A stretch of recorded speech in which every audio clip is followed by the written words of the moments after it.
Okay, it looks like we might have gotten everything right. And we did. I'm the best streamer in the whole wide world. Go fix my mute button here. It seems to not be working. Clicky clicky. Hey, the mute button works now. All right.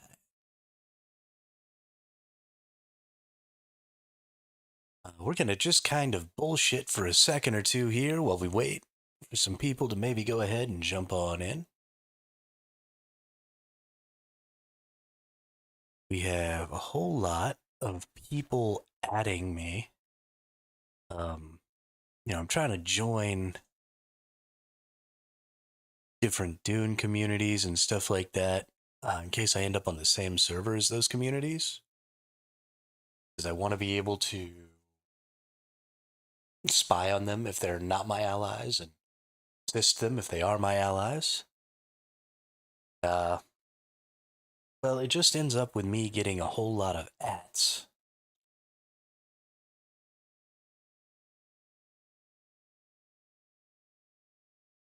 On Discord is constantly with the ads. And it's driving me insane, honestly. Makes me crazy. Today, the thing that I really, really want to be talking about is I really, really want to be talking about the Landsraad system. I was planning a video for it last night, and I gotta tell you, holy crap, my brain was in a pretty much permanent state of exploding as I started trying to think up strategies and what some of the best plays you can make are and how you might block people from getting a Sissel Rad and thinking about what the normal strategy for a player is going to be. Uh, Honestly, it's it's wow. It's really, really wow. This system is 100% going to just be able to carry the end game of this game because it's so intricate. It's it's one of those things that I've been talking about for a really long time now in my friend group, but it's gameplay that engages the player outside of the game. Something that they honestly really need to do is find a way to provide this information in a secondary location, right? Like a web page or a phone app or both or anything really. It doesn't matter because this information, right, the state of the deep desert Landsraad is so, so important. And just strategizing and just thinking about it will bring their players back into the game every single day. Now, there is a possibility if your team is just getting absolutely crushed week after week after week, because maybe the balance of player numbers is really, really off in your server. It is entirely possible that actually being able to see this outside of the game would demoralize you and make you not play. But I think more than anything, being able to see this information in a secondary location, right? Engaging the player when they're not actually online, giving them something to look at real quick when they're taking a smoke break at work or, going to do their daily constitutional at work because, boss makes a dollar, I make a dime. That's why I poop on company time. Um, just anything that could be done to sort of bring the player in is going to be really, really good. So hopefully that's something that occurs. I would love, honestly, I would put this up on a secondary screen if it had any sort of consistent updating or any sort of real time updating, even if it only updated every 5 or 10 minutes, right? I would totally have this up on a second screen so that I could keep track of what the enemy group was doing because that would be so crazy. So crazy. We've been going for about 5 minutes now. I want to wait for another 5 minutes, just because this is going to be. We're going to start out with some really basic strategy, and then we're going to start moving forward into more and more in-depth strategy as we go. So I don't want to start that first little bit of basic strategy. So we've got a couple of people in so that they can keep up. Um, we're going to start. The way we're going to start this is actually we're going to start assuming that this game is going to play a little like Go, right? Because that's the most basic form of the Landsraad. Is I place a tile and then the other team places a tile, like kind of like tic-tac-toe or something like that. Place an X, place an O, place an X, place an O, all that good stuff. Um, so we'll play it sort of like that, where each team is only taking one square at a time. Then we'll talk about what the most important squares are. Then we'll talk about the difference between what I would call attacking and defending. Well, actually, we'll probably talk about the attacking and defending earlier. Um, we'll talk about some strategy based on just going back and forth 1-to-1. And then we'll start really getting in the weeds, right? We're gonna get into the weeds, where we're gonna start talking about, you have the ability to take multiple squares at once. So when might you want to try and take multiple squares at once? What's the value of pushing a square almost to completion and then holding until you finish another square, and then you can quickly just boom boom take them back to back. We're going to talk about what happens when you can't find a square, right? If I start going, right, if I was trying to take this Sissel Rad, I got all four of these, but I can't find this one, then basically all of this work towards a Sissel Rad, it still gets me these votes, but I can't get the Sissel Rad if I can't find this, right? And so it becomes a race between me and the other team. Can I find this before the other team does? Because if they find it first, they can take it over.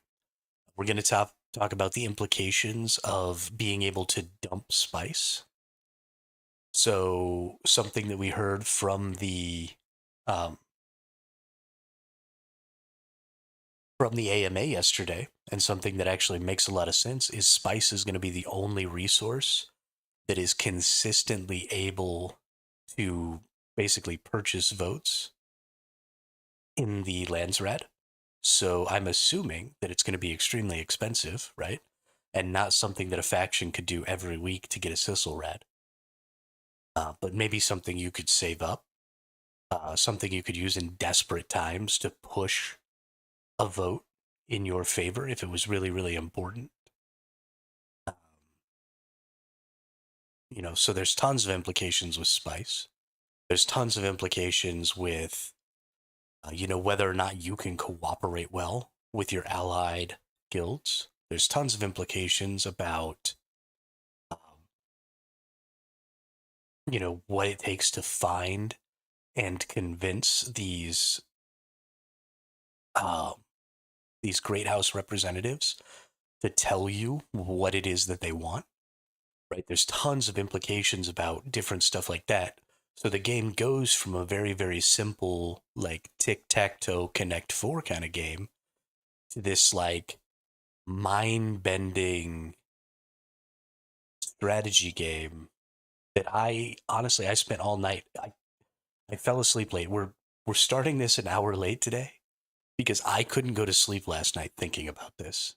So we're gonna see. I forgot to use the restroom before I got started on the stream today. What's up, Vin? Hey, been a little while. How you doing? I'm gonna be right back to talk to you. I gotta use the restroom. I forgot. I don't want to get too far into the weeds here because oh my goodness, I'm not gonna be able to stop talking once we get started. So I'll be right back.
All right, sorry about that. How are you, Vin? How you doing?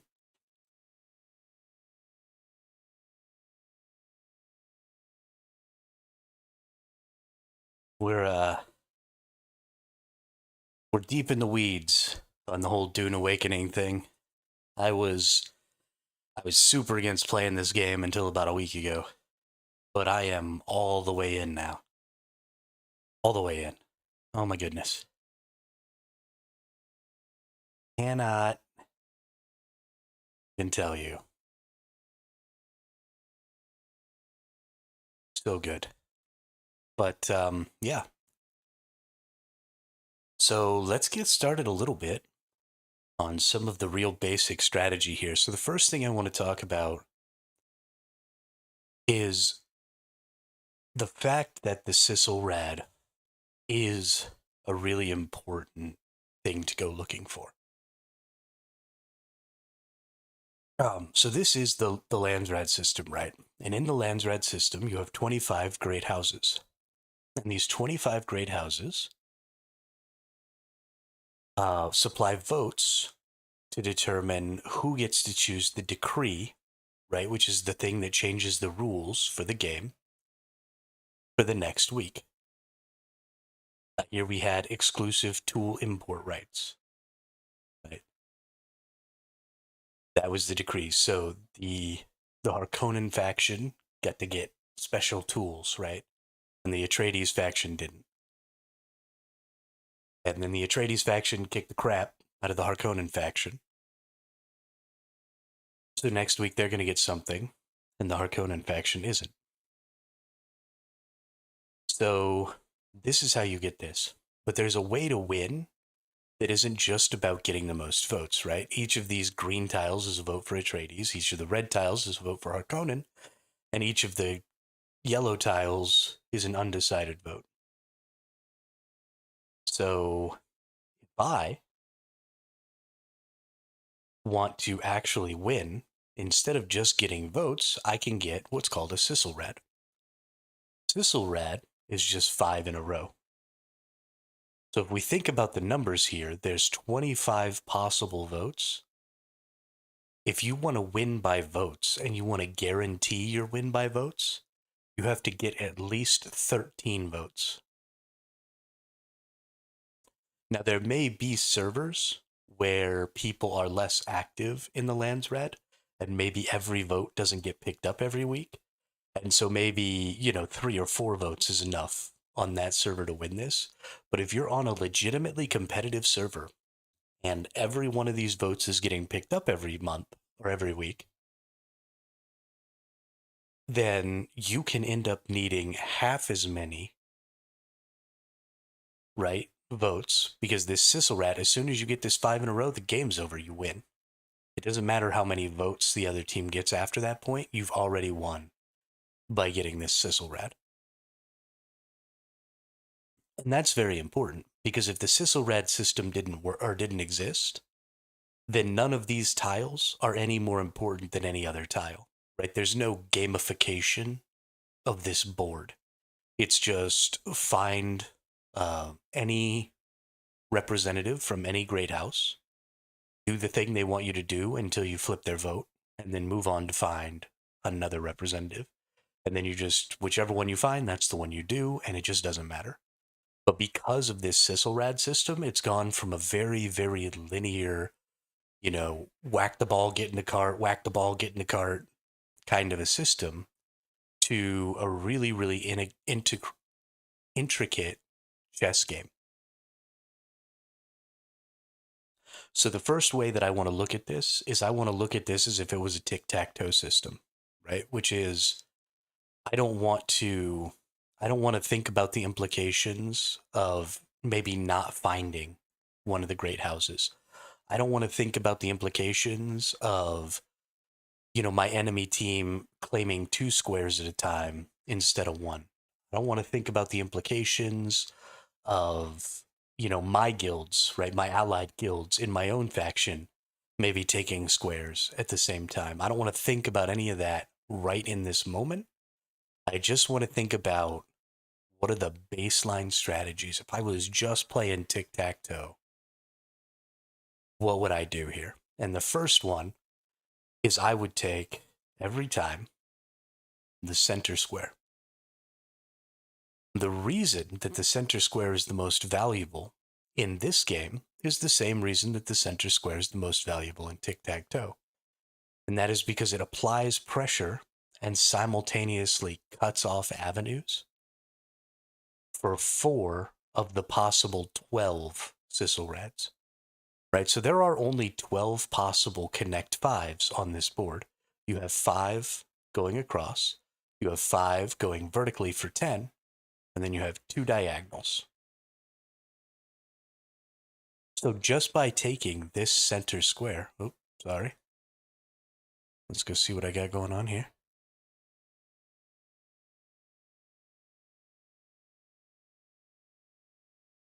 Oh, I forgot to watch this thing from Drat yesterday. I'm such an asshole.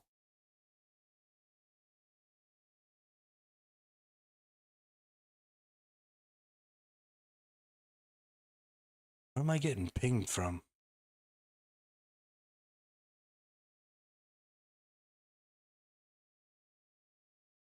Oh, no.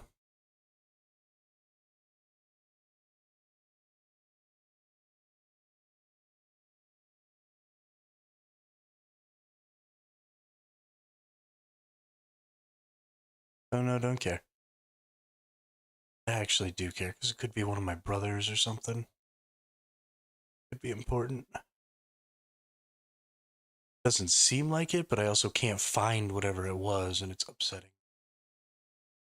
Okay, that's fine. Okay, so this center square.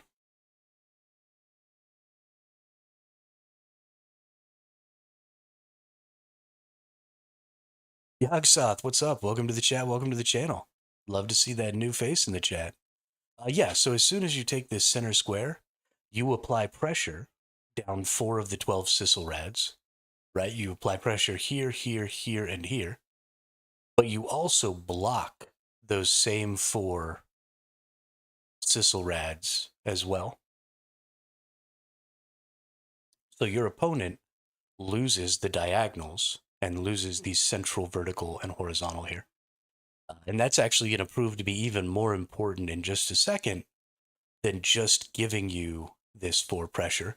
So the prevailing strategy that I've been working under so far is that the best option is always an option that improves at least one of your lines, right? So if I was going to choose another square after this one, I want to extend a line so that I would have 2 in a row instead of just the 1. So I want to make sure that I'm improving at least one line. And I also want to make sure that I'm applying more pressure in as many lines as possible. And so once I take this center square, the next best option for me is to take any of the diagonal squares. And the reason that's a great option for me is because these diagonal squares, right, these 8 diagonals, are the only things on the board that are giving you value in 3 lines. So this is the only square on the board that gives you value across 4 of the potential Sisselrad lines. Each diagonal gives you value across 3. So you have 1 horizontal, 1 vertical, and 1 diagonal with each of these diagonal pieces. The thing that makes this such a powerful move here is not only that you're applying pressure and defending 4 lines at once, but you are also nullifying that +3 value from each of these diagonals. So not only have you taken the most valuable spot on the board, you've actually eliminated your opponent's ability to use any of the second most valuable spots on the board. So this is overwhelmingly strong. And honestly, I think that maybe the Sisselrad should be changed to be a 6x6 grid, and then to allow for groupings that are not straight, but like something like this could be a grouping. And then, 6 straight across could be a grouping. Because otherwise, this one square kind of puts your opponent on the back foot permanently. and just throws them into a defensive position, trying to stop you from getting Sissel Rads. And that's a lot of power for the first square to have. So we'll see how it plays out in actual gameplay. It's possible that they already thought of that, and so they put this center square, right? Whichever one is going to be the center square for that week. Maybe it's exceptionally difficult to find, right? Maybe the algorithm that does the procedural generation for the weekly change to the deep desert will like put this square specifically in fucking the middle of nowhere. And so you won't be able to find this one quickly and easily, so it won't ever be the first square taken. That's possible. But we're just going to we're going to assume perfect information as we get started here. So we're just going to assume that we know every single square, because otherwise my brain would literally explode. So we've cut off our opponent's ability to use any of these diagonals with any sort of effect. So what could our opponent do that is going to help them sort of come back? So it took me actually quite a while to figure out what this next strategy should be. But the thing that I want to do next is I want to think about, what is my opponent going to do and how can I capitalize on that? And the thing that I realized is your opponent is going to take a diagonal. Any diagonal, because that's their next 3 play. That's their next most valuable play. And it doesn't matter which one they do, right? This one gives them pressure in 3 places and gives them 2 out of this line right here. This one here gives them 2 out of this line, plus puts pressure in an additional 2 lines. Yo, what's up, Gravy? So their next play is a diagonal. So I want to play in a place that lets me capitalize and block. This is the Landsraad system for Dune Awakening.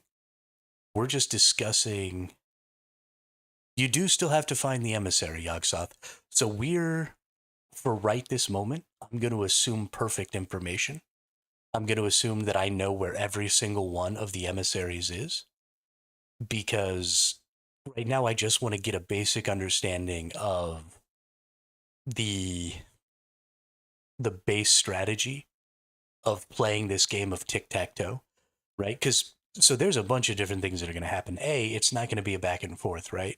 My enemy isn't going to take a square and then like let me get a square, and then I let them get a square, and then they let me get a square.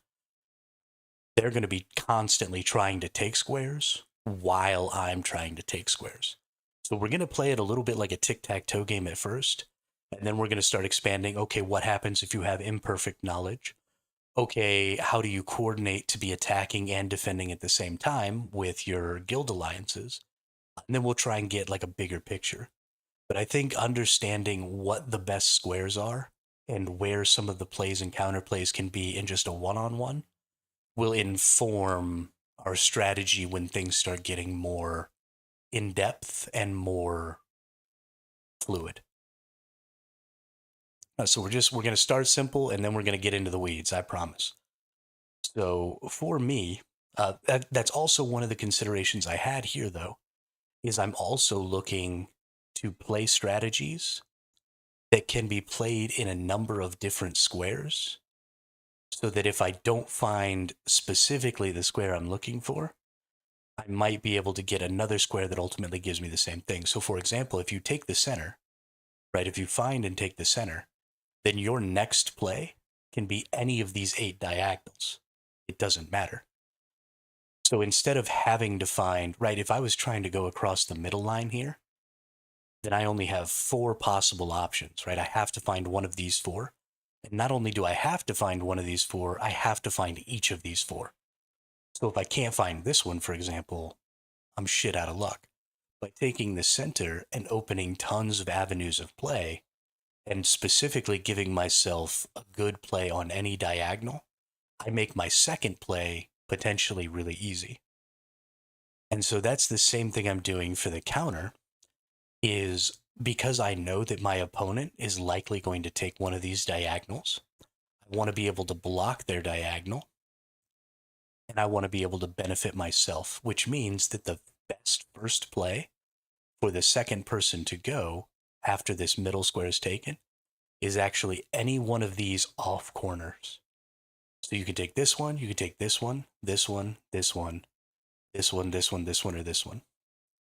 If you get any of these off corners, then let's look at the lines that you control now. You've got this line and you've got this line.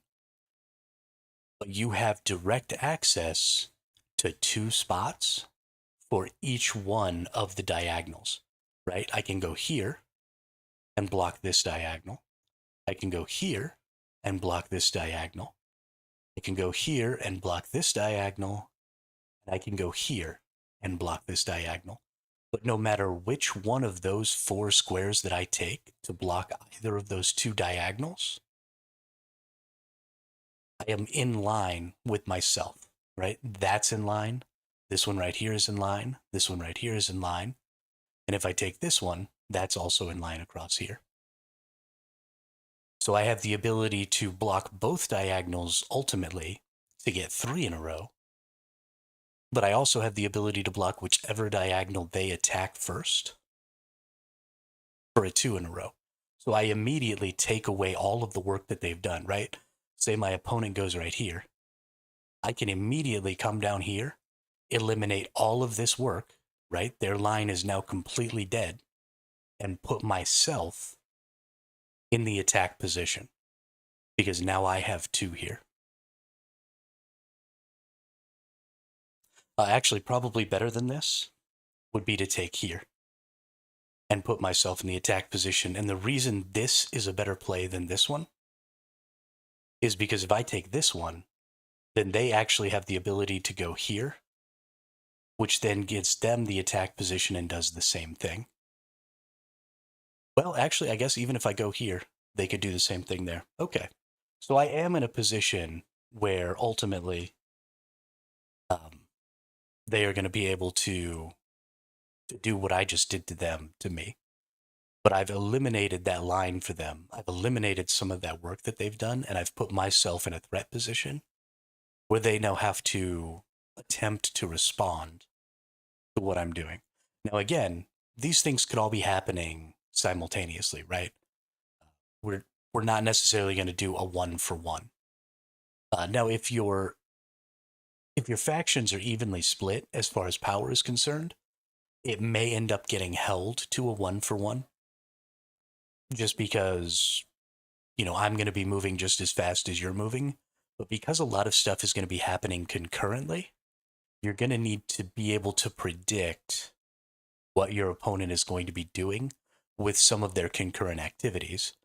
And so you can know if they take this center, their concurrent activity is going to be to try and take some of these other diagonals and stuff as well. Because the diagonal Sissel Rad not only gives you the best chance of getting more options to gain a Sissel Rad, but it also gives you the most blocks as you go, right? Because I've only placed 2 squares here, and I've blocked 6 potential Sissel Rads, or half of the Sissel Rads. I need to go, but nice analysis in case you don't have access to the weekend beta. Hey, yeah, thanks, Yogsop. Have a good day. Thanks for stopping by and saying what's up. Appreciate the compliment. Oh, was that supposed to be a key? Um, did it block it off? I do appreciate that, but I think I'll probably be okay. I don't even honestly think that I'll be able to stream it. Um, if you have a community or something like that, if you're a streamer yourself, make sure you keep those for your community, man. I appreciate the consideration, but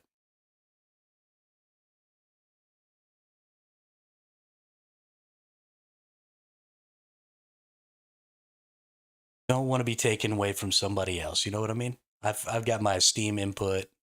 I'll watch the video on the 10th. We're good there.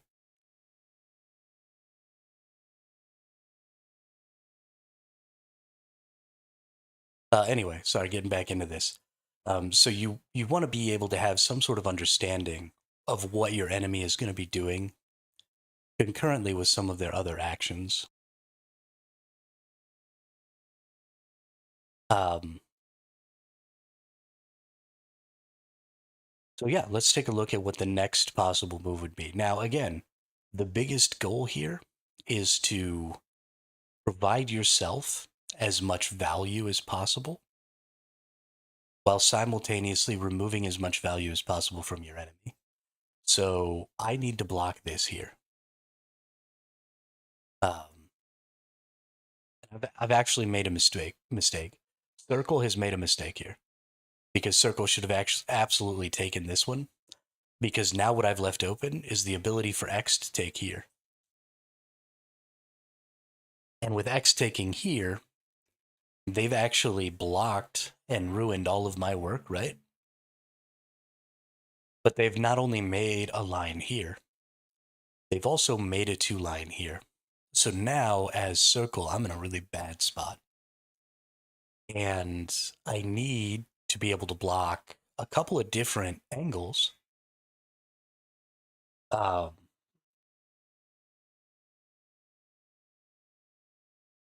That I'm just not really going to be able to get any sort of value out of, right? None of these circles that I have right now are going to provide me any value if I block. I mean, I guess I could block here and that gives me a 2. But then when I go to block this one across here, that's a completely dead move. And that sucks. That sucks a lot. So probably my next move here would be to go ahead and claim this one. Because I want to eliminate some of the value of the diagonals here. And this is me finally blocking that diagonal. But honestly, if I'm X right now, I don't even have to care about this 2, because I'm already up, right? So now the question becomes, is it better to maintain the center or step to the outsides? And actually, again, we're going to follow that same strategic principle of giving myself as much value per take as possible. And we're going to take this one right here. And the reason for that is that we now have 3 across here, but we're back to 2 across here. So every move that we're making right now is sort of multiplying our impact on the board, because we keep putting our enemy in a position where they have no choice but to block us, right? I am in a position now where I can't do anything but come over here and block this. I have to. But X is already in a 2 here, and they're already going to be able to block me here. So just by making this mistake, right, just by taking this one instead of this one and allowing them to apply that 2-directional pressure on me, I pretty much lost this, I think. I don't know that I can recover. X has blocked my 2. They have 3. I guess the one thing that sort of happened here is that X doesn't have 2 lanes of pressure now. They only currently have 1 lane of pressure. So I'm going to take this one to give myself 1 lane of pressure here.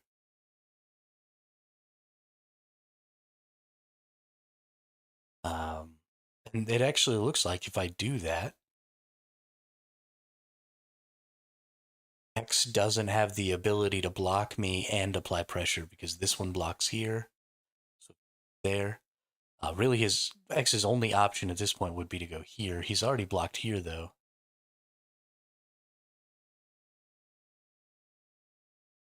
Here, blocked and blocked.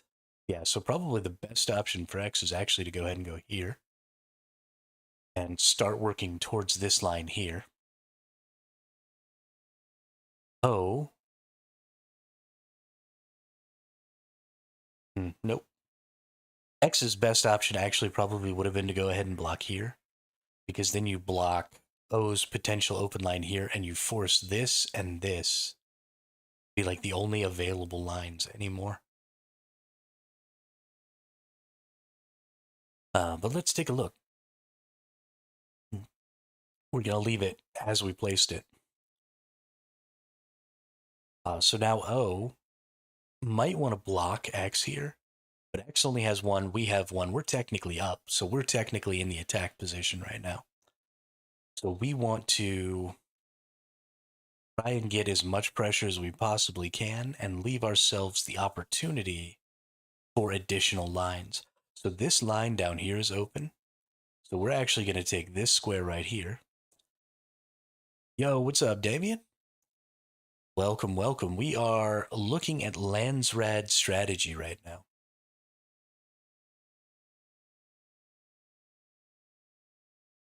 Playing a little tic-tac-toe with the great houses.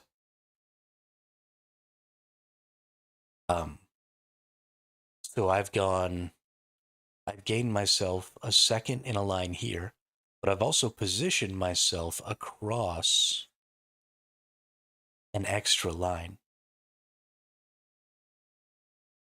Now as X, I'm going to get a little cheeky here. We want to claim whatever one says Damien thumps everyone. As X, I'm going to get a little cheeky here. So I can go across here, right? I can't go vertical on any of these. So my only options right now as X, if I want a sissel rad, is vertical here or across here. So I want to block O's vertical here, but I want to do it in a path that's providing me pressure, right? I've created a 2 here now. So O only has one viable option anymore, right? I have X's in every vertical, so they have no more vertical options. And I have X's across each one of these, except for the last one. So they can either continue moving here, or they can block me.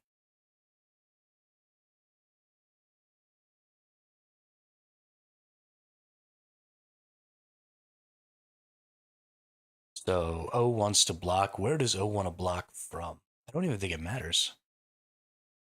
Yeah, because I can't block down on any of this line. So O's going to take. X will want to block this last line and take for themselves. And then O takes anything and blocks. So at this point, all of the sissel rads are taken.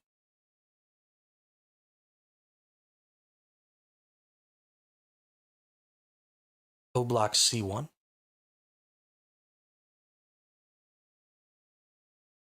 You mean all the way back here? Oh, no, you're right. Yeah. O did block C1 here. You're right. Because if O blocks C1, then they block both of their potential lines. God, I can't even believe I missed that. Holy shit. Yeah, so 2 moves ago. But that's kind of what I'm getting at is this is even just in a tic-tac-toe, even in a situation where we're at the most basic strategy we can possibly be talking about, the game starts to get pretty complex. And so take it all the way back to empty. So the biggest thing here to look at, though, is you want to look at the most impact you can make per tile that you take, right? So the first and most important tile is always going to be the center because it impacts 4 in a positive way for you and 4 in a negative way for your opponent, right? Because that's a bonus in these 4 directions and a block in these 4 directions. And then all of the diagonals are the most important after that because they're the only ones that apply 3. So this is the baseline strategy of this game. Is not just finding and getting the objectives of each of the representatives, each of the emissaries, but understanding which ones are going to have value to you. So, for example, if I'm flying around and I'm doing my early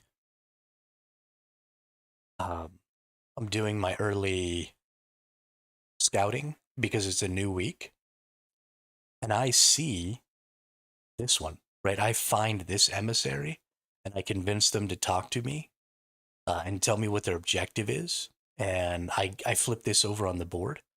I'm gonna have a motivation to want to score that early vote, right? And I'm gonna want to maybe take this, but this only applies pressure in two directions. This is one of the weakest plays you can play. At least these up here provide some sort of value, right? These off corners all provide some sort of value if your opponent takes the center square, right? Because that's how we played it out last time. The opponent took the center square, and then we were able to block all of the diagonals from here. But this one leaves you with only one option to block each diagonal and give yourself a bonus in a line here. So if your opponent takes either of these two to progress their diagonal, this is easily the worst spot in the game. So if this is the one you find first, like, it's great to catalog that. It's great to know where that is. So if it comes down to points later, you can gain the points. But your first goal should be the Sisselrad, because it's half as many votes, less than half as many votes as winning the vote, right? Because it's 13 versus 5. So you never, right? If you find this one, you just leave that shit and move on. Don't waste your time resource, your early game time resource, which you need to be spending scouting, because you need to find this one, right? You need to maybe find these. You need to find any of these diagonals. I think if you find a diagonal, you take it. Absolutely.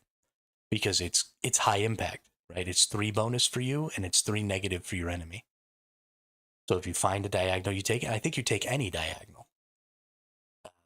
Well, you take any diagonal the first time, and then you only take diagonals that don't overlap. Well, no, you even want to take diagonals that overlap, because you provide yourself with, so like if this is the first one you find, I was thinking maybe you don't take this one because you've already stopped this line. But if you take this one, you actually give yourself strength here. Yeah, so as long as the board hasn't changed to a point where taking this one provides you. What's not true, Magic Stark? Also, welcome to the chat. Welcome to the channel. I am absolutely not. I've only been thinking about this for 24 hours, so if I missed something, please tell me. Absolutely. Like my title says, I'm bad at chess, and this is way harder than chess. Thanks. It's not about dialogue or vertical quests.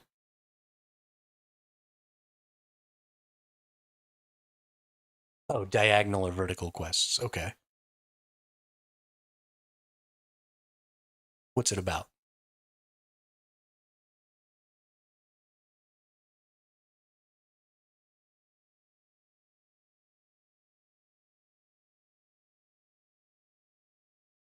About contribution points and spice from locations, what you dominate with guild and their faction.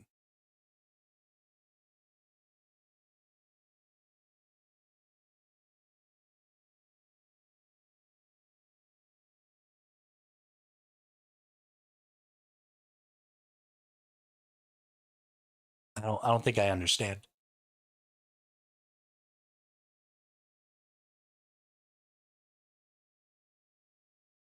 This table, what you're looking for is just achievements from battles. Right, but this is how you decide who gets to choose what the decree is next week, right? Is by earning these votes.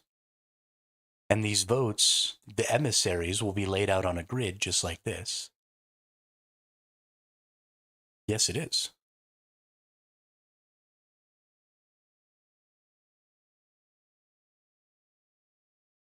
And so the Atreides team won this time because they got the most votes.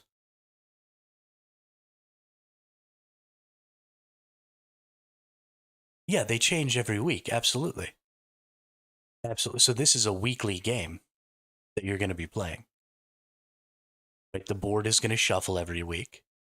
What they want, well, I think the board is going to shuffle every week. It's every week.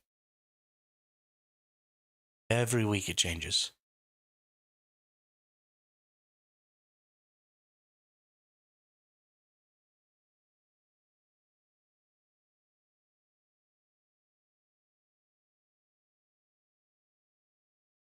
Right, but if you change the deep desert, these emissaries are located in the deep desert.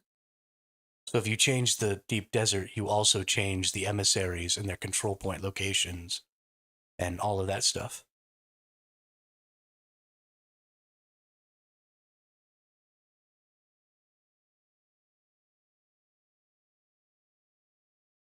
It's every week.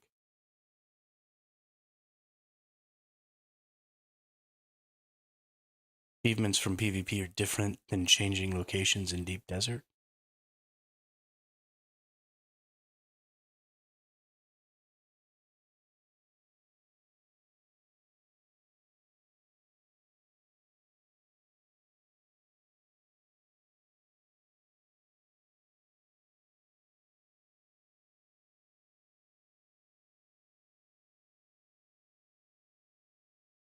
I'm fairly certain you're incorrect, Magic Stark. Fairly certain it's every week.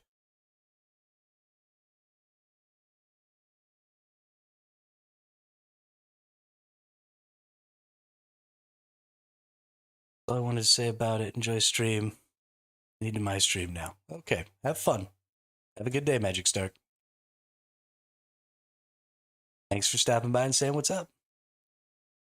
Landsraad board resets every week. This weekly reset is a key feature with factions vying for control over the board, which then affects the game's rules and conditions for the following week. Is that pulled from the wiki or something there, Damien?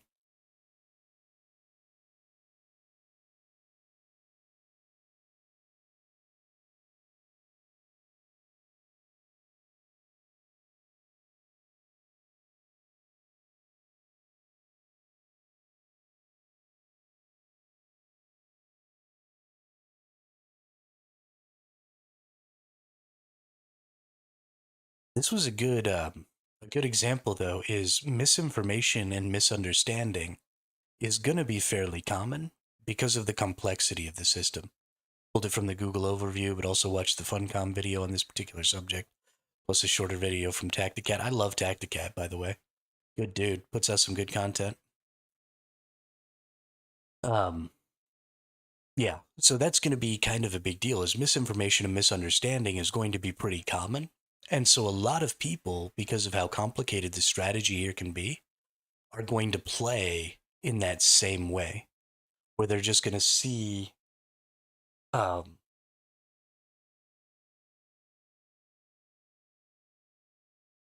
hmm, oh, perfect. Thank you, Damien. So they're going to see, right? They're going to find an emissary.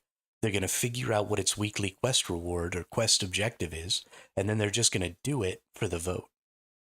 And they're not going to be able to see past accumulating 13 votes to try and get a Sissel Rat, because getting 13 votes and not getting a Sissel Rat is easy, right? Because there's 25 options in here. So you can get tons and tons of votes, and they're just going to be bouncing around all over the map. And you can see here that while I was just randomly selecting things, I actually accidentally left a 5 open. And so there's going to be a lot of opportunity if you understand the underlying strategy of earning these votes and what it takes to get a Sissel Rat, where you can squeeze in there. And even if you were a weaker force, you could definitely win a Landsraad week, even against a superior enemy. It would obviously be much more difficult, and you'd have to be pretty sneaky about it. But it's totally doable because the more people you're trying to coordinate, the less coordination you can actually get out of them. And so the best thing that they might be able to do is maybe just say, okay, go find the things and then do them as quickly as possible, because they might not be able to get this sort of grand strategy going on.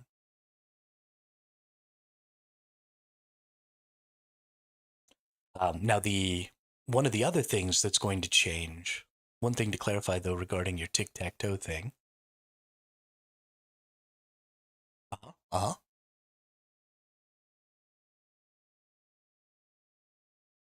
is that it's not all going to happen in turns. It's going to happen all at the same time.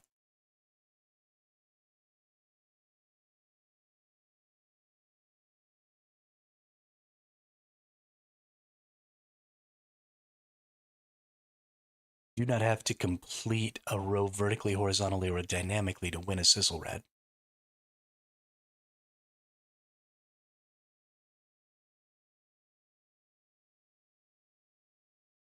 Okay. What do you mean?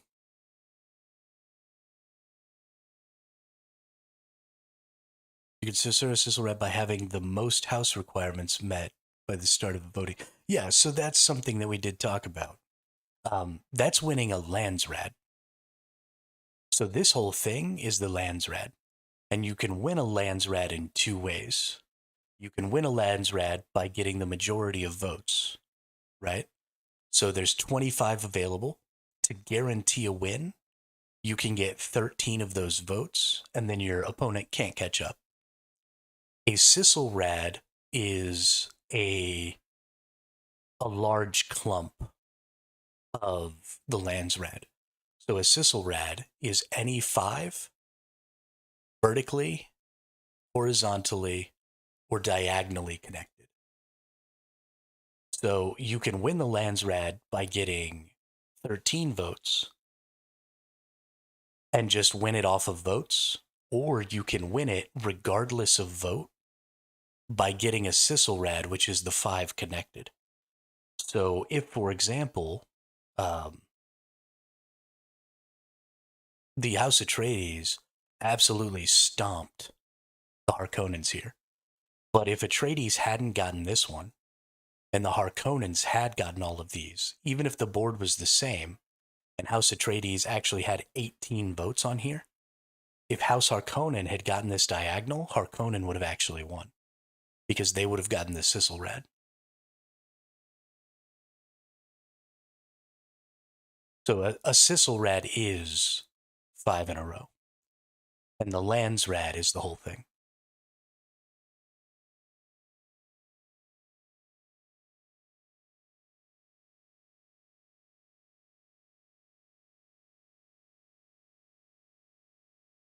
And I think personally that at the very least, if you're trying to, especially if you're fairly even with the other side, um, it's fine to go for just any vote available, but you need to be doing it in a way that gives you the best possible chance to earn a Sissel Rad and gives you the most viability for blocking your enemy's Sissel Rad, which is why I think that this center square is 100% the most important square in the game, because it gives you pressure in 4 directions and blocks your enemy in 4 directions. And you can actually block your enemy from being able to get a Sissel Rad with only 5 takes. And they don't even necessarily have to be 5 in this diagonal. So looking at the actual description in the game of the Landsraad Council, and this is what it says verbatim.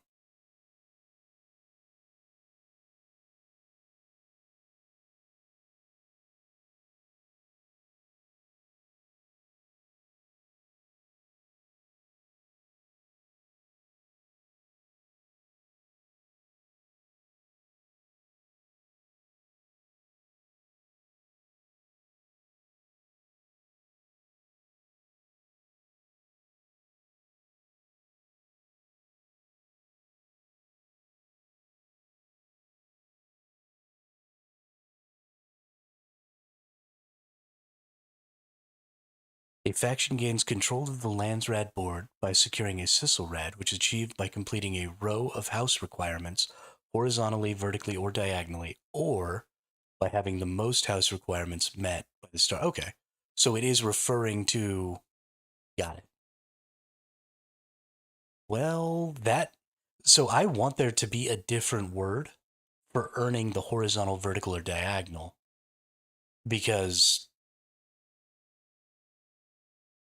and that's what they made it sound. So the only thing that I've seen is the video that they put out. And in the video that they put out, the Sissel Rad sounded like it was just the horizontal, vertical, or diagonal. Um,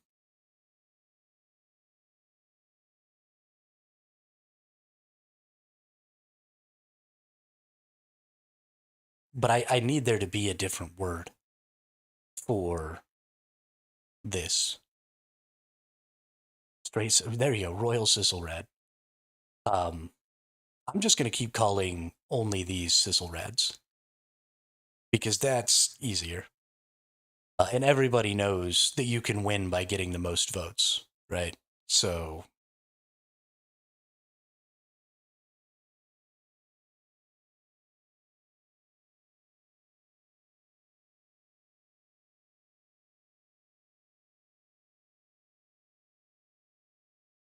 because that's annoying and stupid.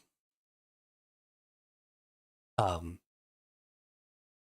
but yeah, so you can actually claim or block every possible Connect 5. I'm just going to call them Connect 5s.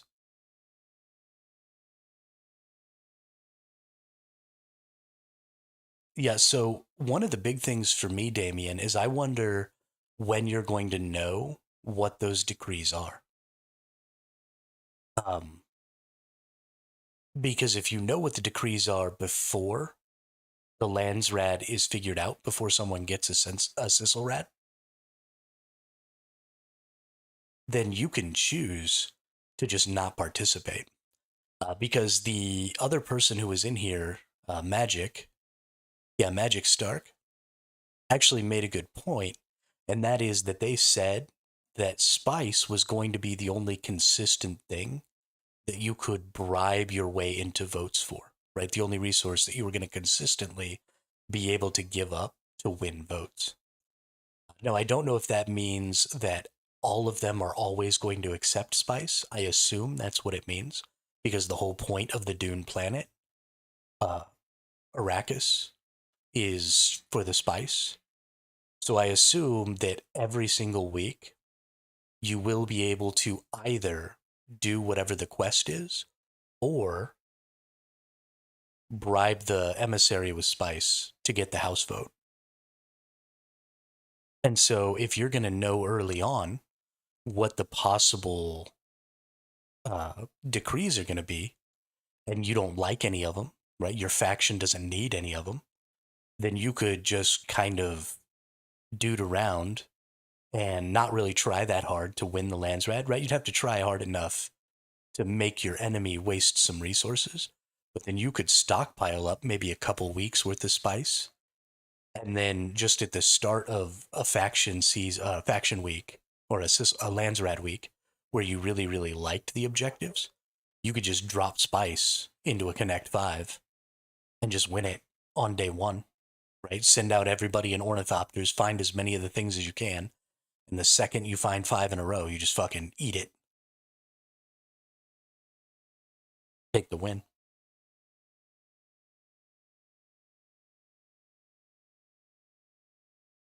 The other thing you can do is, so blocking, like I was saying before, um, only requires five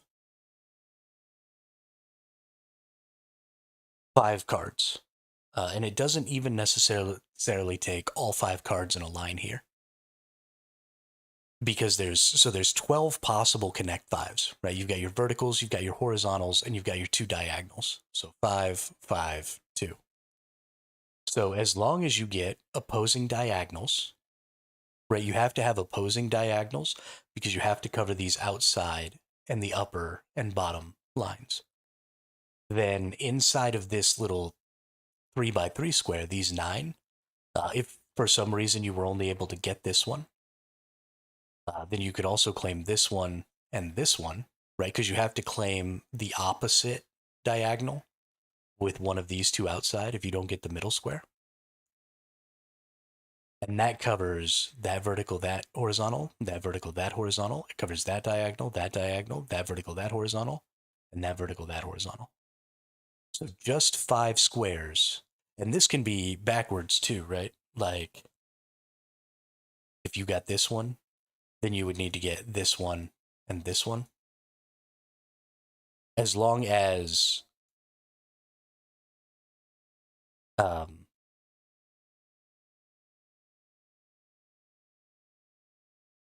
as long as, you know, you're blocking each of the verticals, each of the horizontals, and that extra diagonal, you're good. And you could also do it where like this X was here and this X was here, right? It doesn't necessarily have to be this way, but you can block every possible connect five with just five captures. Based on the fact that Tacticat's the three I'm looking at are crafting costs reduced by 25%, ranged weapon damage increased by 33%, and access to a Landsraad weapon vendor. We know also for a fact, Damien, that you can get exclusive tool import rights, which is access to a Landsraad tool vendor, because it's sitting right here on this screen capture that was taken from the dev video on the Funcom YouTube. So you can definitely get a tool vendor. You also have right of salvage, which is, and I'm pretty sure. So I think people misunderstood the right of salvage.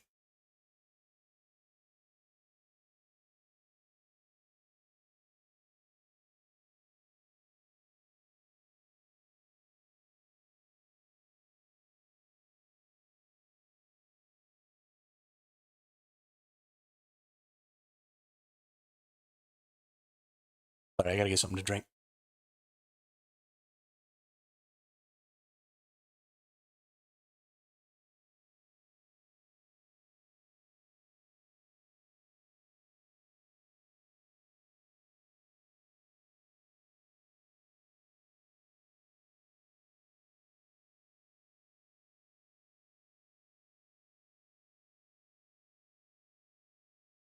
Yeah. So all of these bonuses so far only benefit the side that won. Right? That crafting cost reduced by 25% is not universal. It's only for the faction that won. So the right of salvage that gives you the ability to take equipment off of enemies that you've killed, I think only works for the faction that won. So you're going to have to go out if you lose, right? If you're Atreides and you lose and House Harkonnen chooses right of salvage, it is my understanding, based on what I've seen from a lot of the other decree things, that only the Harkonnens are going to be able to take your gear. So you're going to be going out there risking gear and having no opportunity to try and take it back. But you can't just not go out into the deep desert because you have to get spice, you have to get all that other stuff, um, so that you can try and win the next Landsraad. So it honestly puts you in a really bad spot if you lose and they get that specifically.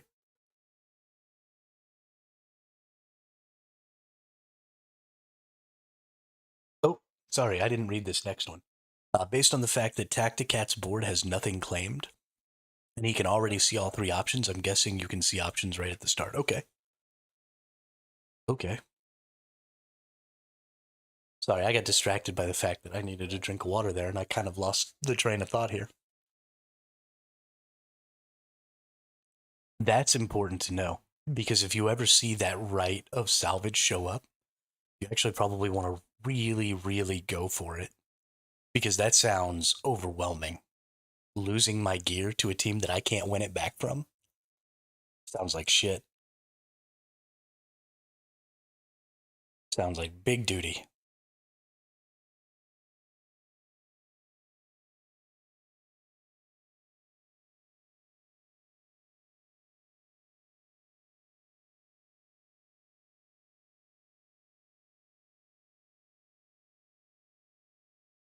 Okay, so now that we kind of have an understanding of that, brings up an interesting question. You were asking about someone in a different faction building for you so you could have both faction building styles, but wouldn't you want the guild slash alliance all be part of the same faction?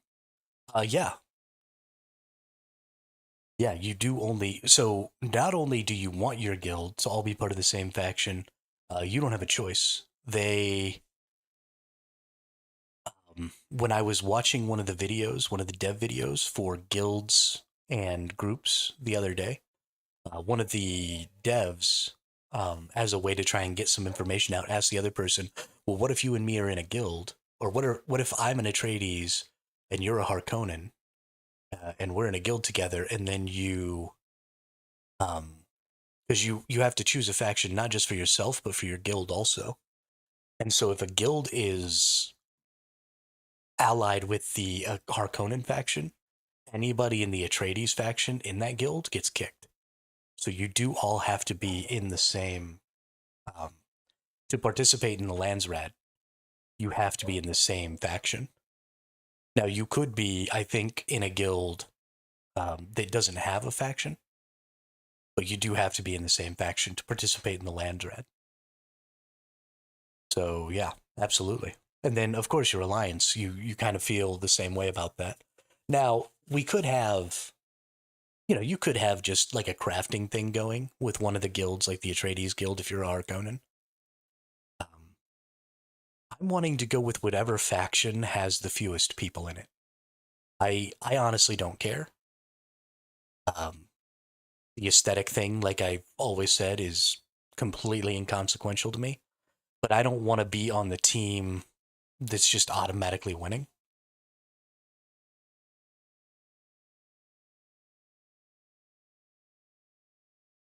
That sounds shitty.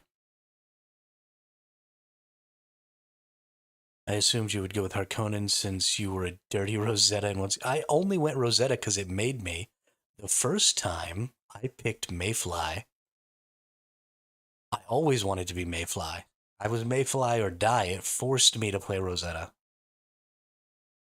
I would like to play Harkonnen. Like, I don't care. I think that that's going to be the one that has the fewest people. But I will leave it up to the guild. Because I know that there are a lot of people who are in the guild who have very, very serious opinions about not being on the bad guys' side. And the Harkonnens are unquestionably the bad guys in this. So we'll probably end up having to go Atreides. But,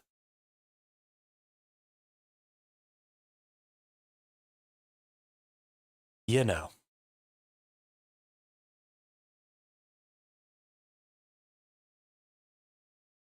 my preference would just be whoever's got the fewest people.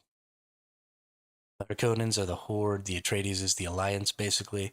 Well, I don't think the Atreides is quite as nice as the Alliance. They did all help wipe out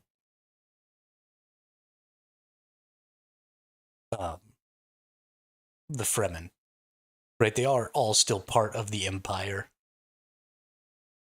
There aren't really any good guys in Dune.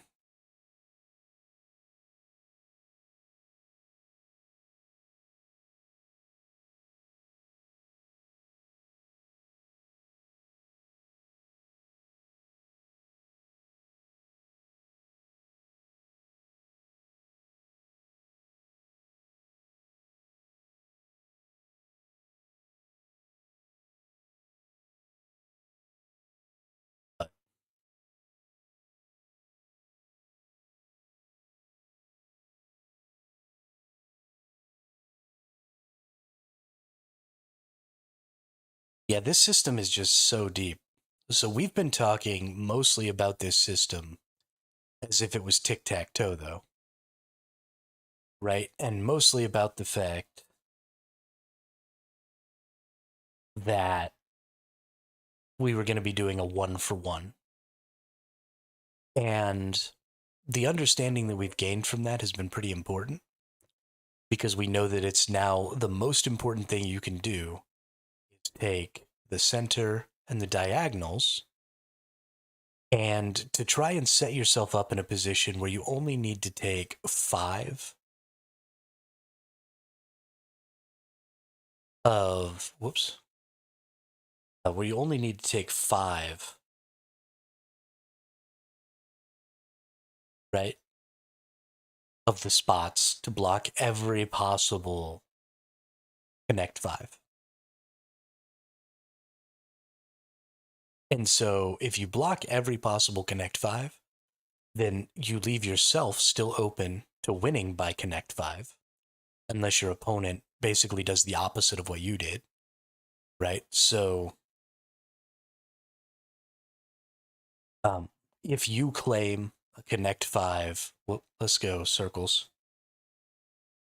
If you can claim your 5 this way to block all the Connect 5s, your enemy can actually still block all of your Connect 5s by taking the exact opposite path, right? I think I did that wrong. I did. Whoops.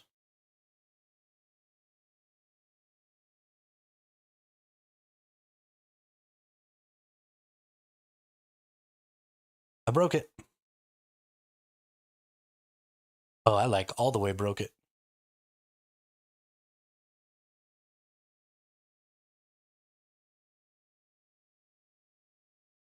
The Atreides did not directly help wipe out the Fremen, while their arrival on Arrakis led to the Harkonnens' defeat and the Fremen's initial alliance with Paul Atreides, who would become their Mahdi. The Fremen were ultimately not destroyed by the Atreides, and were later decimated by the honored Matras 1,500 years later, when they destroyed the entire planet of Arrakis. Oh, that's fun.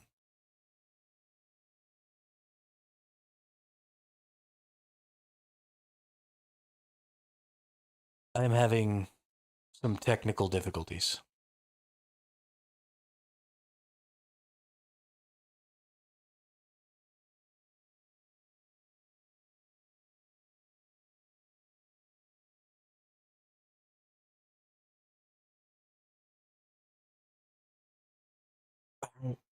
Bow now, bow now. I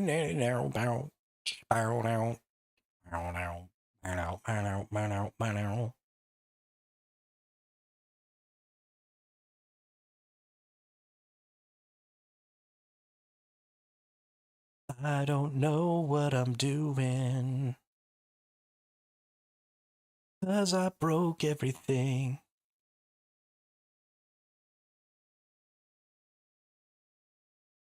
Dune Landsraad.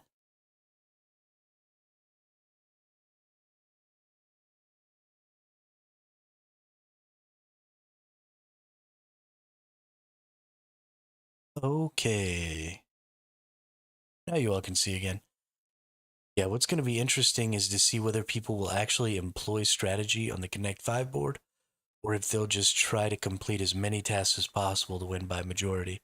So the only way... Ooh, this is kind of nice. I like this better.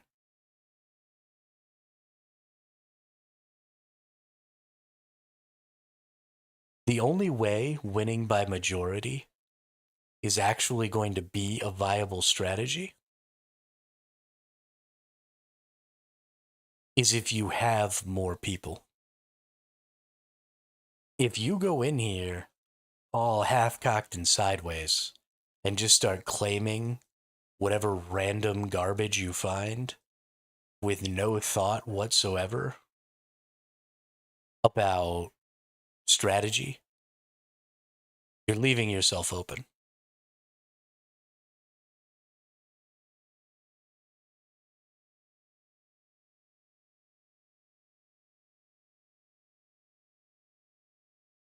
You can take 13 on here and leave a Sissel Rat open or leave a Connect 5 open.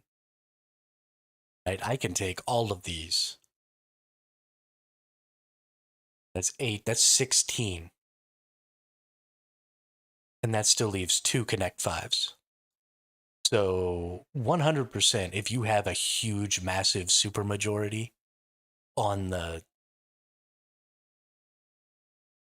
server or on the world, then you could probably just willy-nilly it and be okay. But if you're anywhere close to even, right, if it's anywhere near a close fight, and you're not actively looking for the Connect 5 and not actively looking to block the Connect 5, you're going to lose. 100%. And especially if you don't understand where the best pieces are. Because you don't necessarily have to try and get the Connect 5. You could just try and push it to a vote, and it's going to be probably pushed to a vote every time because, it's just like tic-tac-toe. Tic-tac-toe is always a draw. That's how tic-tac-toe works because there's only so many possible plays. And so there's only so many possible strategies. But you have to know the tic-tac-toe strategies. You have to know specifically what play you have to make in every situation in order to force that draw. And so the same thing is going to be true here. If your opponent starts taking the high value pieces and you don't get in there and start blocking in any sort of meaningful way while trying to maintain your own potential threat, right? So if, for example, if I block, right, my opponent started this diagonal. If I block here to block the diagonal, and then I block here to block this, and then I block here to block this, and then I block here to block this, and then maybe I block here to block this up and down, none of those moves had really any value to apply threat for me. So I can come in here and I can start trying to block every possible direction they're going to go in. But because I'm not applying any threat, my opponent doesn't care. Because they're not being forced to be reactive. And so they can just be extremely proactive. Oh, this person's not gaining any sort of a Connect 5. Are they blocking all of my possible avenues? Absolutely. And that kind of sucks for me. But since they haven't really applied any threat on the board, while you're over here doing this garbage strategy, I'm over here just claiming all kinds of shit because I don't have to go hunt down, what options you might be after. All I have to do is just start claiming everything I see. Oh, you've made it so I can't get a Connect 5? Okay, I win. May not even require a supermajority, could just be the side with the most active players. Like imagine a gaming community with 332-person guilds that decides to do a full 24 hours straight of gameplay right after reset to complete. Well, so that, right, you can't just think of a majority as number of people. You do have to think of the majority as play hours. Because you're right, 32 people who play for 24 hours is the same as 96 people that play for 8 hours each. So you do have to consider the majority as play hours, not necessarily individuals, but I get what you're getting at. To complete as much as they can on the board, but then the opposite faction maybe only has 9 32-player guilds, but the players are casual, only playing 3. Absolutely. Absolutely. You do have to look at the gameplay time and not just the people time or the total number of people. That's true. That's true. For sure. Gosh, this is going to be so crazy. So now let's start thinking about, we've kind of put up our strategies in a way where we have options, right? So if you start in the middle, you have 8 possible options for an equally valuable second move, right? Any of these diagonals is a valuable second move. So this is important because like somebody explained earlier, you might not find all of these, right? Because every week, I believe this board shuffles, right? I believe that the great house that's in the center is actually going to be different every time, right? I don't think all the great houses are going to be in the same position. And then you're not going to necessarily find them in the same position in the world, right? They're going to be shifted around. I don't know if they're going to switch to different zones. They may always appear in the same zone. I don't know. And I don't know, there's 40 something deep desert zones and there's only 25 great house representatives. So not every zone is going to have one. Yeah, so I knew that you were going to have to find them again, but how much do they move? Because if they can even be found in different deep desert zones, which is what I'm assuming, then that means that half of the zones, or pretty close to half of the zones, don't even have great house representatives. So you could search an entire massive zone in the deep desert and find nothing, which is hilarious. So one of the other thing that that I'm wondering about is, so the quote unquote islands that the team has handcrafted. Do the Great House representatives have an island that they always exist on? Right. So um is there a structure that I can look for? Right. Is there a handcrafted area of the map that I can look for that's always going to have the same representative on it? Or do the representatives exist in locations independent of those handcrafted islands? Because once you learn what the handcrafted island looks like, then you get the opportunity to search much larger swaths more quickly because you don't have to go nearly as close, right? You'll just be flying up high in your ornithopter looking for these very specific structures, and then you'll go in close to see if that's the copy of the structure that has um, the Great House representative that you want. Because you are going to know, right? You're going to get to see what the house name is and where that house name exists on the board each week right at the beginning. So if I know, we've got, let's take a look here.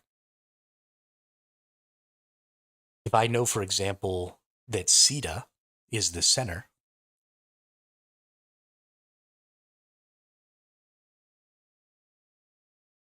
and I know that Sita always exists on a rock outcropping that sort of looks like this from above, right? This is Sita's big old rock outcropping. And I know that that person always spawns right here on one of those copies. Then I don't have to look at any rock outcroppings that look like this. I don't have to look at any rock outcroppings that look like this. No, the only thing that they said would be consistent is that um, people would take spice as a bribe to get their votes. So I don't know if they meant that just a lot of people are going to frequently accept spice, or if everybody was always going to accept spice. But sometimes they're going to have control points. Sometimes they're going to have, like, they might want you to deliver ornithopters to them. So you might have to, like, bring a bunch of ornithopters. Yeah, it is always the same 25 houses. I believe there are just only 25 houses in the Dune lore, I think is. I think this is actually the Dune Landsraad, because the Landsraad is a thing that exists in the Dune lore, right? And so I think that this is just the way it is. But your ability to scout for these great houses becomes drastically better if you know where they might be. And even if you're not always getting the same one, right? If there are pre-designed places, if the house always wanted the same thing, then it wouldn't be as good. Oh, absolutely, because then you could just stockpile, right? And then you wait until what you've stockpiled is in a line with some other things you stockpiled and you just win. Um, I do like the idea. So I don't know if they intended it to be this way, but the fact that some of the great house representatives are going to accept spice, some or all. I don't know if it's going to be all or not. I hope that it's all. And I hope that it's extremely expensive so that you can't just win every week by giving spice. But I hope every representative can be bribed for their vote with spice. And then um, I want that to be a catch up mechanic, right? So, like, if Harkonnen is just winning every week, then Atreides can just like stop playing for a few weeks. Everybody builds up spice, and then they go ahead and take the victory one time, right? Get a little momentum going, get themselves a nice little bonus, some exclusive tools or whatever. The other thing that's cool about this is because tools and weapons and all that stuff break, this isn't a permanent power boost for House Harkonnen, right? You'll get these tools and maybe you'll be able to access materials easier or gain more materials faster for a time, but eventually any tools that you buy from this exclusive tool import um, will break, and then you won't have them anymore. So this might last a couple of weeks or even maybe a month, but eventually your advantage from this goes away. So, I mean, the system is just designed really well to make you want to keep going back and playing, but it's also designed really well to prevent snowballing and also to make it so that if you leave for a while and come back, I don't feel like you'll really be all that punished.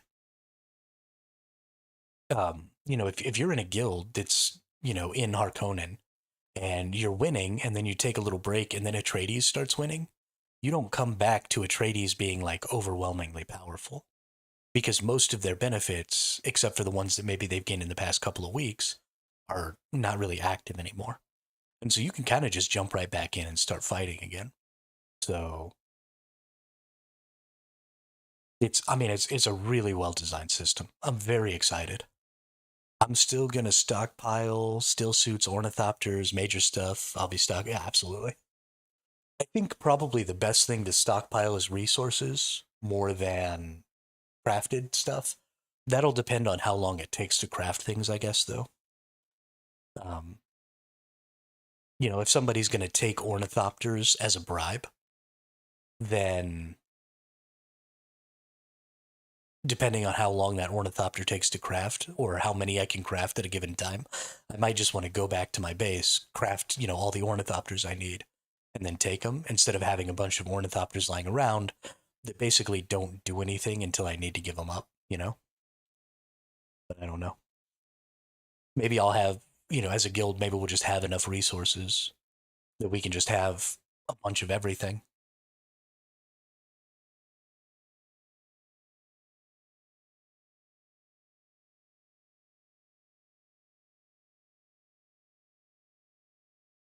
It's a lot. It's a lot to take in.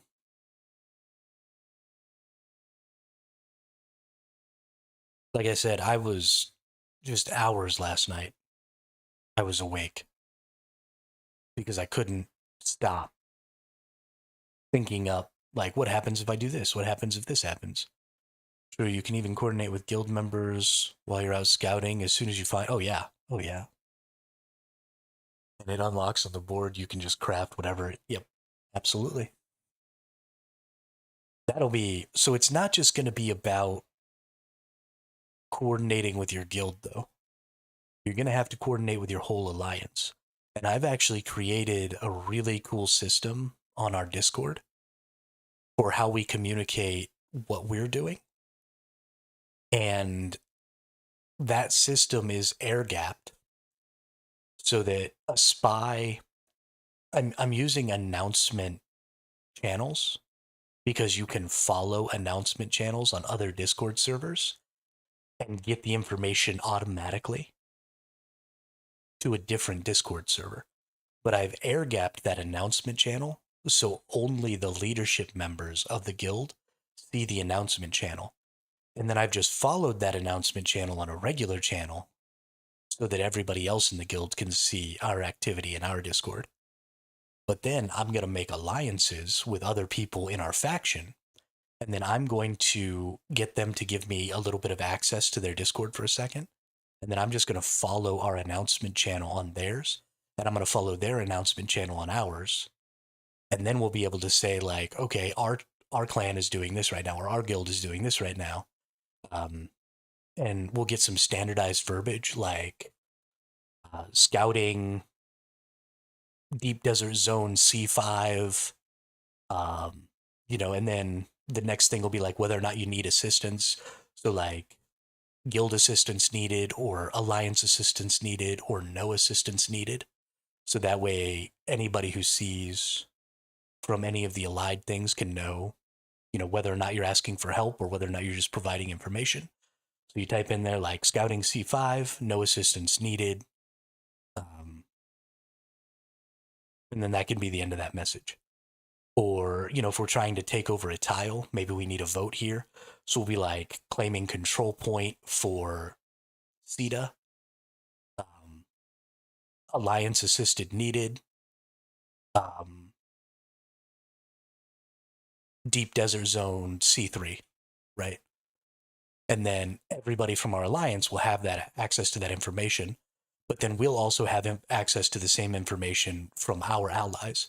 And the reason I want that to happen is I want people from our guild to be able to open up the game, open up the Discord, right? Just look at that one activity channel and then be able to say, oh, okay, we're doing this right now. Or, maybe nobody from the guild is on, but you have access to all of those alliance activity feeds. And you can look at it and say, oh, the alliance is doing this right now. I'm going to go help, right? And then you just go over there and you do the thing. And then I'm going to try. I have some extra Discord accounts. I'm going to try and get invited to enemy faction Discords. And if they leave their announcement channels open, I also have a channel. I have a channel where we're going to input what we see as enemy activity. So we're going to do the same thing, right? We're going to input our activity, and this is all going to be the responsibility of, like the council and the elites and those people, right? This isn't something that regular members are going to need to worry themselves about. But we're also going to do the same thing. So if we see enemy groups doing stuff, then we'll put it in the announcement channel for enemy activity. And then the same thing. If instead of helping our allies, you want to go hinder the enemy, then you'll also see some of their activity. And I'm going to try and get into some of their Discords. And if they've left their announcement channels open, I'm going to follow them in a similar fashion so that we can also see what they're telling themselves that they're doing. Like, hey, just so everybody in the guild knows, tomorrow at such and such a time, we're going to be doing a big raid on such and such a spice plume. And then we could maybe know that information and we could be there before they get there. And they'll roll up with their freaking spice crawlers and we'll just decimate them and take all their shit real quick.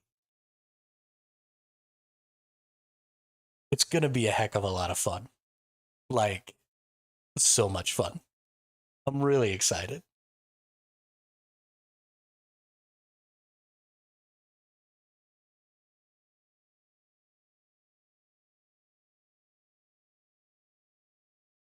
I also want to play now. As you can see, I've literally been making streams out of thin air for the last 3 days.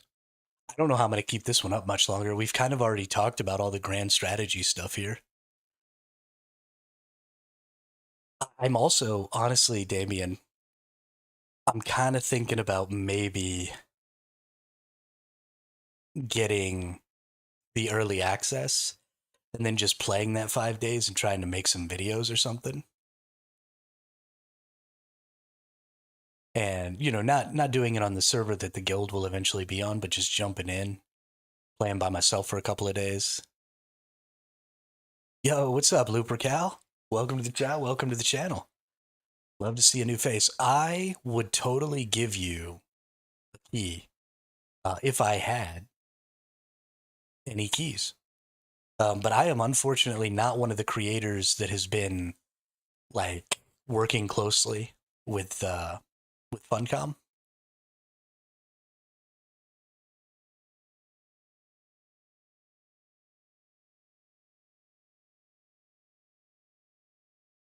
I read the Dune books 30 years ago.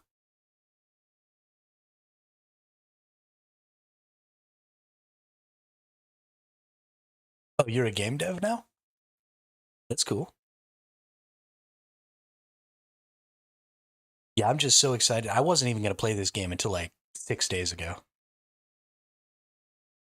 It's dumb how few keys they gave out. Well, so on the 10th, Lupercal, they're giving out like, they said tens of thousands of keys during their live stream on the 10th. So if you haven't gotten one yet, go check out their live stream on the 10th. And they will have tons and tons of keys. I would give you my key if I got one, since I won't be able to play during the beta time frame. It is, and it would suck to miss out on a day, but it's better to miss out on one day than all the days. Also, I'm not 100% sure that they've sent out. Hang on. Nope, never mind, you're okay. I'm not 100% sure that they sent out all the keys. I know that a lot of the creators have keys that they're going to be giving out in the next couple of days. Also, thanks for the follow. Awesome. Welcome more specifically to the chat or the channel. I love that. But let me go check my Gmail real quick and let's see if I got one. If I got one, I will literally poop. That's what's going to happen. I'm going to be so excited.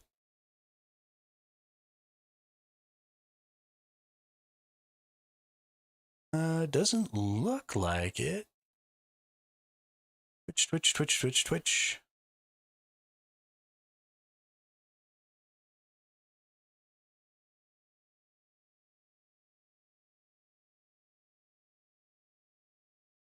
Go look at spam folder. Nope. Yeah, I haven't gotten one.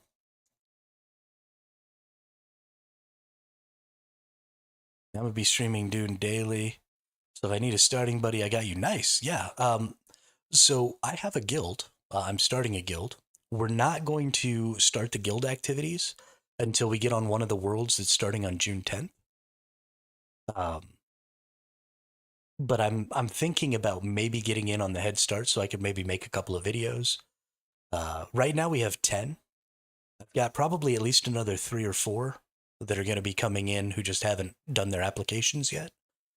And I'm looking to try and fill up the other, 20 or so slots. Yeah, absolutely. Let me, one moment.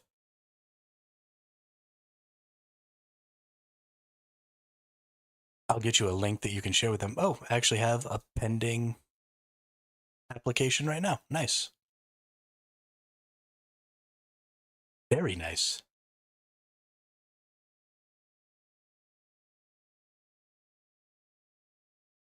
Um, let's see.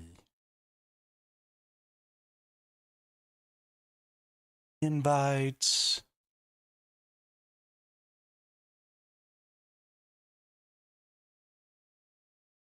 Create an invite. Edit the invite link. No expiration. No limits. Generate invite. Copy. And this can totally just get used by anybody. There is an application on the Discord. So if you all just fill out those applications, I will for sure just accept you. But it's got some questions about availability and stuff like that that I want to have a record for so that I can go ahead and, try and find out when most people are going to be on. So that when I plan some guild activities and stuff like that, um, and know all about that. So yeah, absolutely. Get that done. We'll have to talk a little bit offline or something. There is some functionality for Twitch, like the knocking system and stuff like that. If we all end up playing together, it'd be cool to be able to like drop in on each other's Twitch streams and stuff. I think that'd be a lot of fun and kind of a nice little way to like increase engagement and stuff like that. So,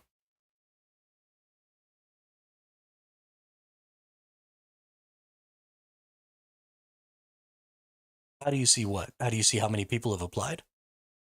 There's a new like application system for Discord servers.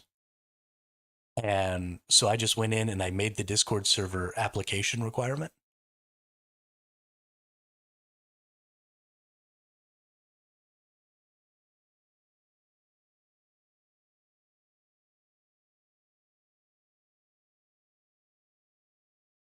It should require you to fill out an application.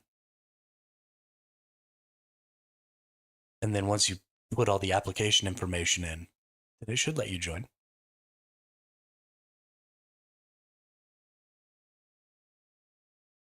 Let's go see what this person's application said. Just want to be friends. Oh, okay. Cool, cool. Approve. You can be friends.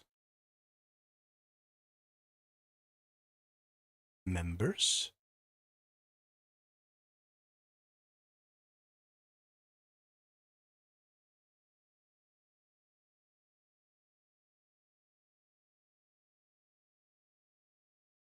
And you get to be outsider.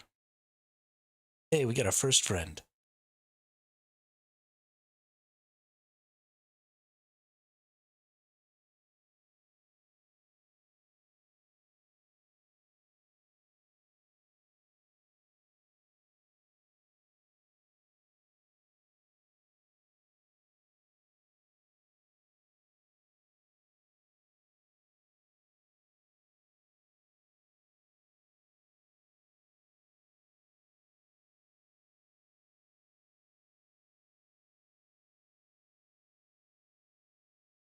Hey, there's Looper. Yeah, and then you could just share that with you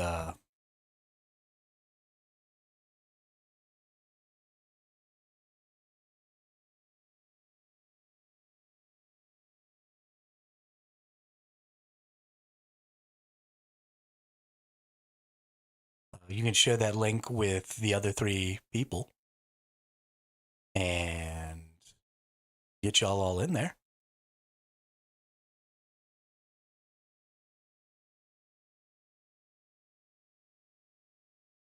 Woohoo.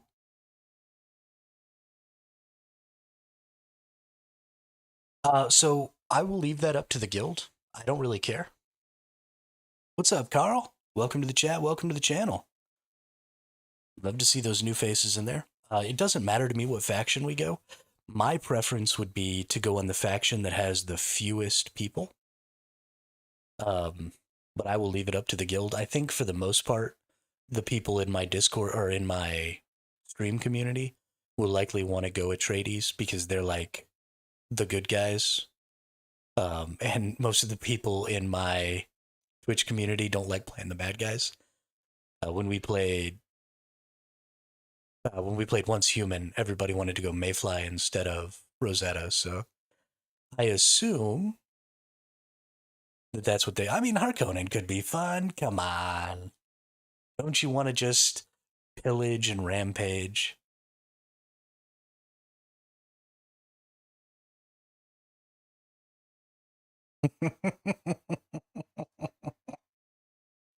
uh, you're really good at building. Great. I suck at building. I super suck at building. All of my bases are always flat planks of wood with as much utility as possible. And no actual aesthetics or anything.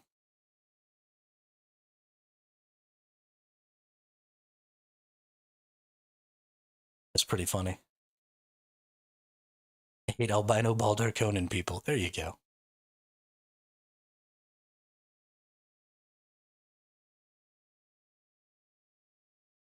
Are y'all ready for this Landsraad system? I am so ready.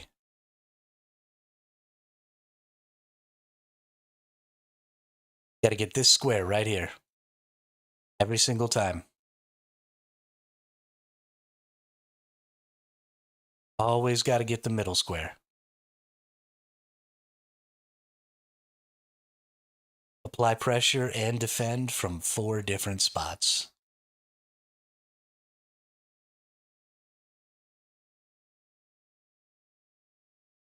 Looking forward to the Landsraad system. It's a weekly reset of dailies that I can do and never get bored. You know, that's a really good point. It can make our guild hall a fucking fortress. Heck yeah. We have some other folks who are also going to want to build with you, but I am happy to give you all permission to build. So what I think will be best is we'll make the guild hall my fief, or actually all of my fiefs. So I'm just going to put out all of my fiefs in the same little general area, and we can grow them all up next to each other. And then we'll just build like a massive guild hall that spans a couple of fiefs over like one rock outcropping, and just make like a really cool base there. And then, you know, we'll give everybody like little personal rooms and stuff so they can keep stuff. So everybody can kind of just use the guild hall as their main base. So that way we can keep all of our resources consolidated and all of that. We'll just make like a big sprawling city, basically. And then everybody else can use their buildings for, deep desert bases and, personal little bases and stuff like that. And I'll just use all mine. But I'll give all y'all building permissions and stuff who want to build and make it go crazy. I was going to tell you I found out what happens if you build on sand. Even if you aren't home, the base causes the sandworm to come and swallow it. Oh, no shit. Yeah, I'm going to use my 5 says exploring roost, seeing as that's going to be my main goal is to explore and discover. I was going to just make guild safe houses with my... Oh, that's a good idea. I like that. I really like that. I can't believe that the worm will swallow an entire house. That's insane. That's real insane. Yo, this game is going to be so crazy. Game is going to be so freaking... I'm so excited, y'all. I can't even stop. Can't stop, won't stop. I mean, so there's what? There's 40 something deep desert zones. Each player has 3 fiefs. So if you have even 20 players, you could easily put a single base in each of the deep desert zones. That would be kind of expensive as far as like powering the shields and all that stuff, but it might be worth it. I have a standard material pack. Actually saw a lady build a base and she got the entire thing done. But the last wall she put up was just out into the sand and a worm came up next to her base and just ate that one wall. Oh, wow. Yo, that's really dope. I have a standard material pack that we prep and then I go back out into the Coriolis and then go put the safe houses in the deep desert. Just near all the cool... Yeah, I think that's great, Looper. You do... If you don't have shields... Yeah, but if you don't have shields, then the enemy players can come and wipe them out.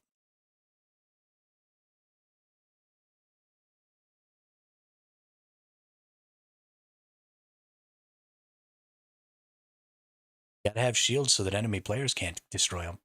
Because I guarantee, if I see a base out there that doesn't have shields on it, I'm attacking it.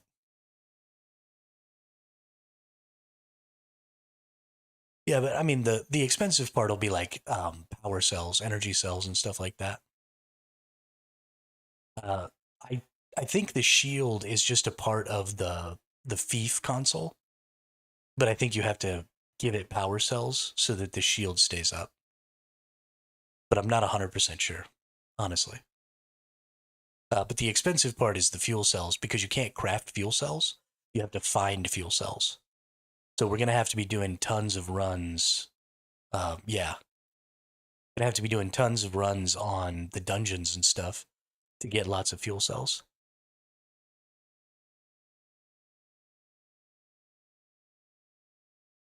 Yeah, for sure, for sure. We'll I mean, we'll have plenty of people running around. I'm not going to be like mandating specific amounts of time investment and stuff like that for anybody except the leadership roles. Everybody else, I'm just going to kind of like however much you play is how much you play, and that's fine. Um, so there won't necessarily be a ton of people on always. I'm trying to be pretty relaxed about it, but at the very least, the leadership people will be on basically all the time. I don't do anything but play video games, so I'm gonna be playing like 16 hours a day because I'm a psycho like that.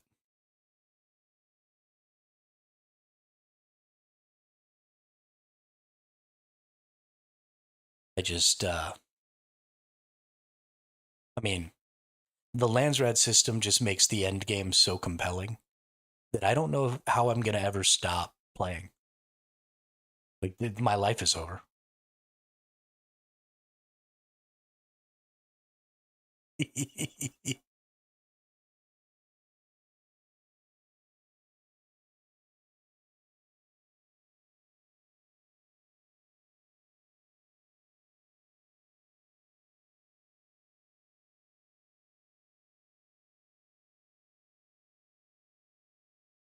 Life is literally over. I mean, I'm literally sitting here doing a live stream about nothing. Like, this is just air and hope. How much do I know about Dune? I watched the movie when I was a kid. Not the new ones, the old ones, because I was born in 1986. I'm almost 40. But I watched the old movie when I was, I don't know, 10 or 11. And I haven't seen it since, and I've never read any of the books. So everything I know about Dune, I learned from the old movie.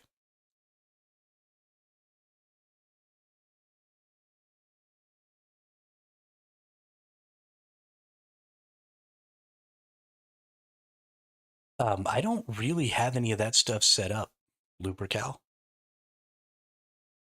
I don't know. I don't know how to set that stuff up yet. I'll have to look into it. I'm totally down to do that, especially once the game starts.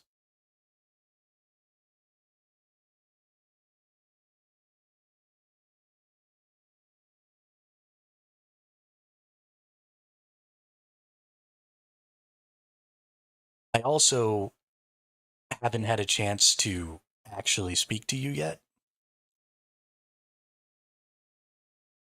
I haven't watched the second new movie or the spin-off either, but I did play the original Dune games and Dune Spice Wars, never read the books. Yeah, so I tried to read the first book. Whoops, wrong button. I tried to read the first book in the Dune series when I was in college, and my brain exploded on the first page because that book is hard to read. My goodness, it did not go well. I have like a really good vocabulary, and I have a very good reading level. I've read at a college level since I was in like the sixth grade. So I've always been really good at reading, reading comprehension. I have a good vocabulary, all of that stuff. And I read the first page of the first Dune book 5 times. And then I still didn't know what it was about. And I was like, okay, I quit. I'm not going to dedicate 30 minutes per page to this book. I don't understand. And so I quit reading them.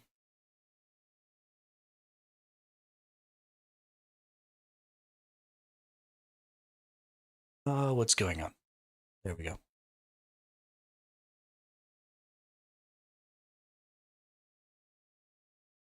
It it was very humbling because like I read the Sword of Truth books when I was in middle school.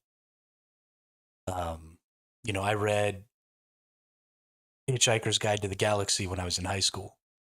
I read, I've read tons of like good books and fairly advanced books from a fairly young age. And I don't know what it was about the way that the person who writes Dune wrote, but it literally made my brain scramble. So I got mad respect for anybody who's made it through all those books because holy crap, I don't think I could ever do it.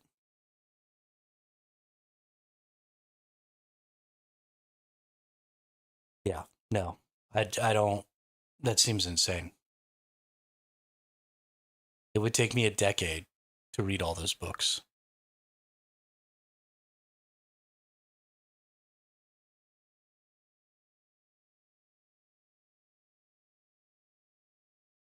I am so excited about the politics in this game.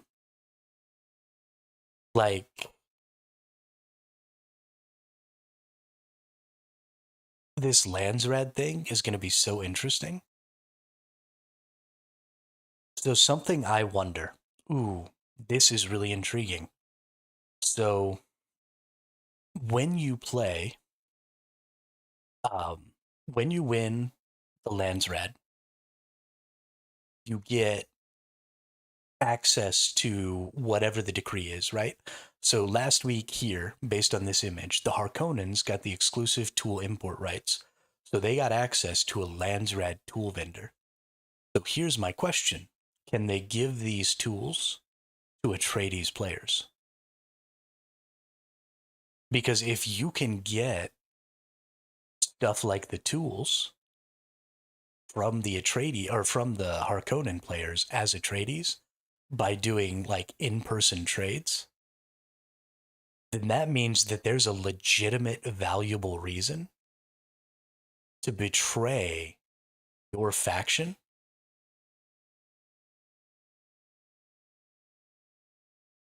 and help the other faction win. Okay, yeah, have a good day, Looper. Enjoy your stream. I will, if my stream isn't still going and you're still going, I'll stop by, say what's up.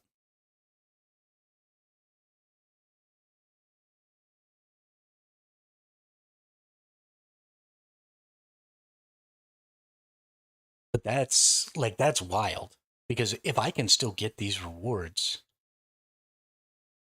man, that's going to make politics crazy.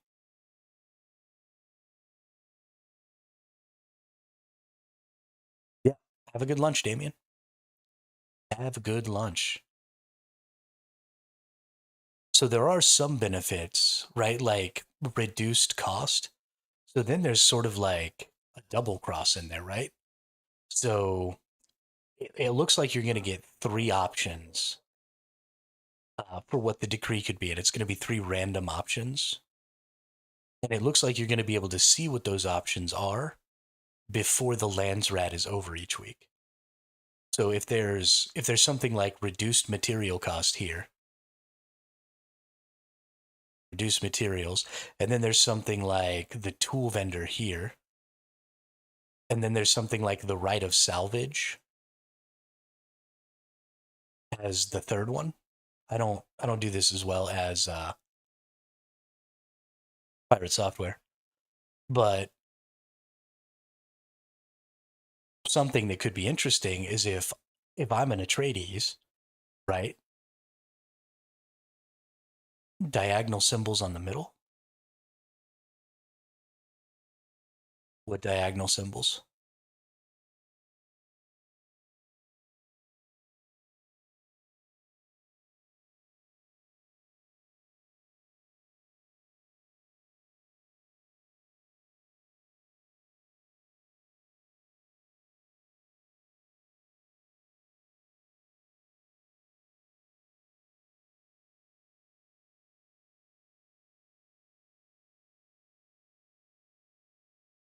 Oh, this right here. That's just the house, like the house banner. Yeah, that's the house banner right there.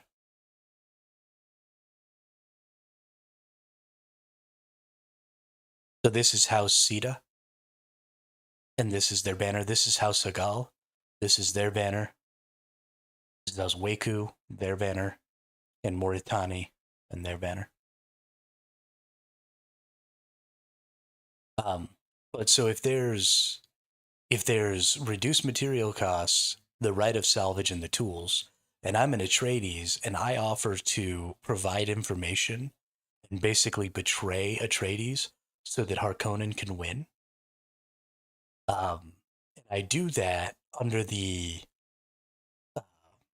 the agreement that they choose the tool and provide me with copies of the tool, and then they go and they like take the right of salvage or the reduced material cost instead. Like there's so much opportunity for backstabbing and counter backstabbing, and I am I'm so excited. This is so cool. This is, I mean, just so cool.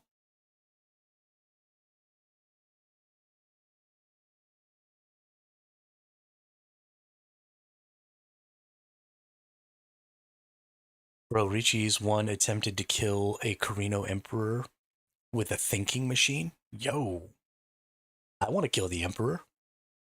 Can I be the Emperor? Maybe I want to be the Emperor instead of kill the Emperor. I think I should be allowed to be the Emperor. I would rule fairly.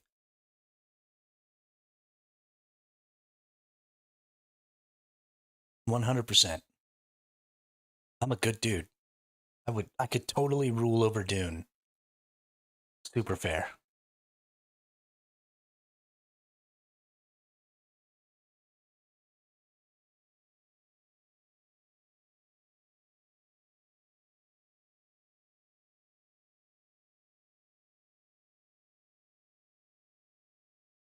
All right, I'll be right back in just like 2 seconds.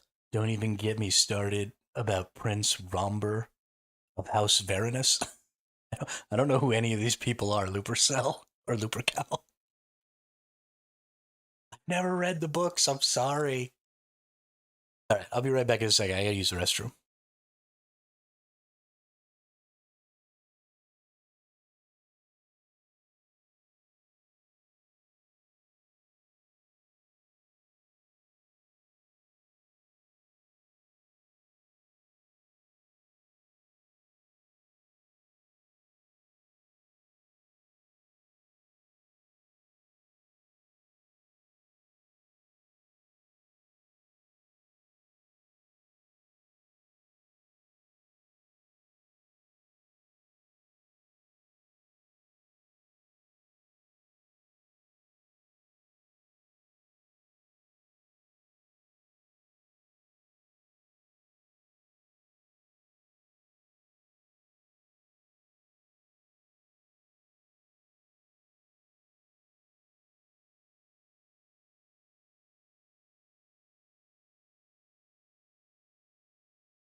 All right,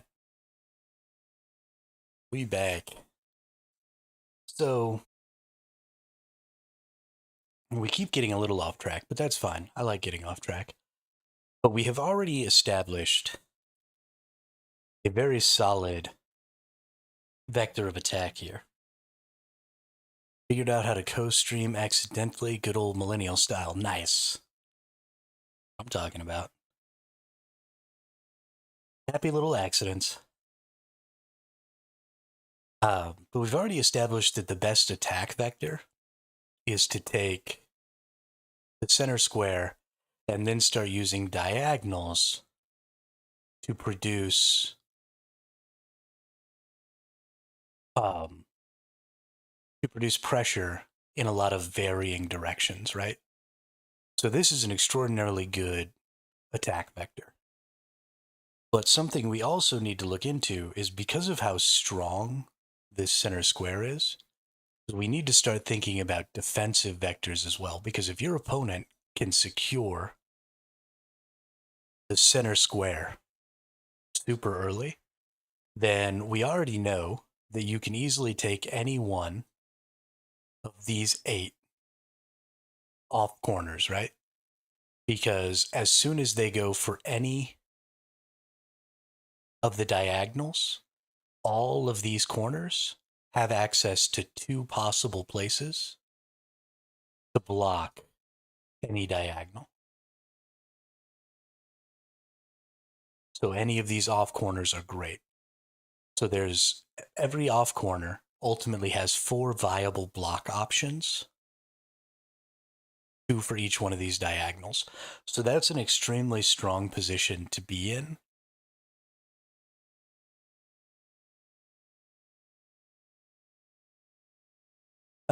When you're kind of a little down and out. The problem is that even if you use those block options, the person who took the center ultimately has a block option for you that will also give them the advantage of a two in a row. So, for example, if somebody takes the center here and I take this one, and then they take this here and I block them by going here, then they still have the ability to just go ahead and block me and still have two in a line and put me right back on the back foot. So, what are some maybe other defensive strategies that we can use?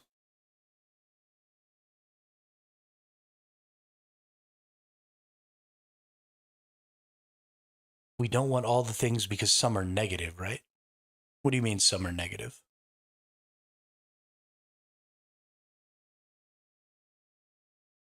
Do you mean the decrees or do you mean the rewards from the votes?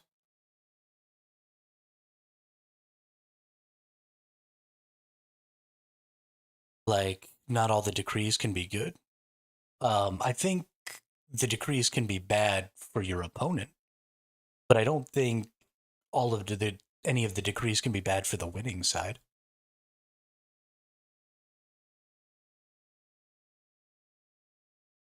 It would be kind of silly to win and then not be able to get something good for yourself.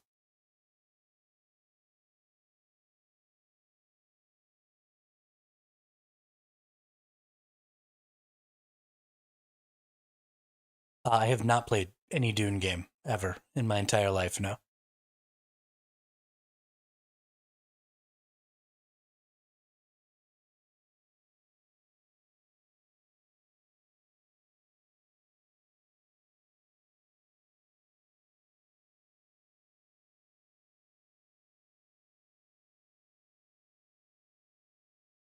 Yeah, we've got things like this one here is the exclusive tool import rights.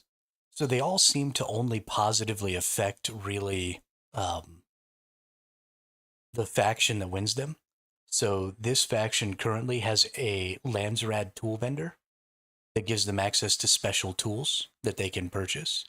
There's the right of salvage, which gives people the ability to salvage equipment off of people's bodies when they kill them in the deep desert. So it basically turns the deep desert into full loot for a week. There's a reduction in material costs for certain types of crafting. There's um, yeah, there's a bunch of different stuff, and they said they're not even totally done putting them all out. But for the most part, I think they're all going to be positives for the faction that won because they only exist for a week in the game. And then once that week is over, then the new decree takes place from the new Landsraad because the Landsraad is a weekly thing.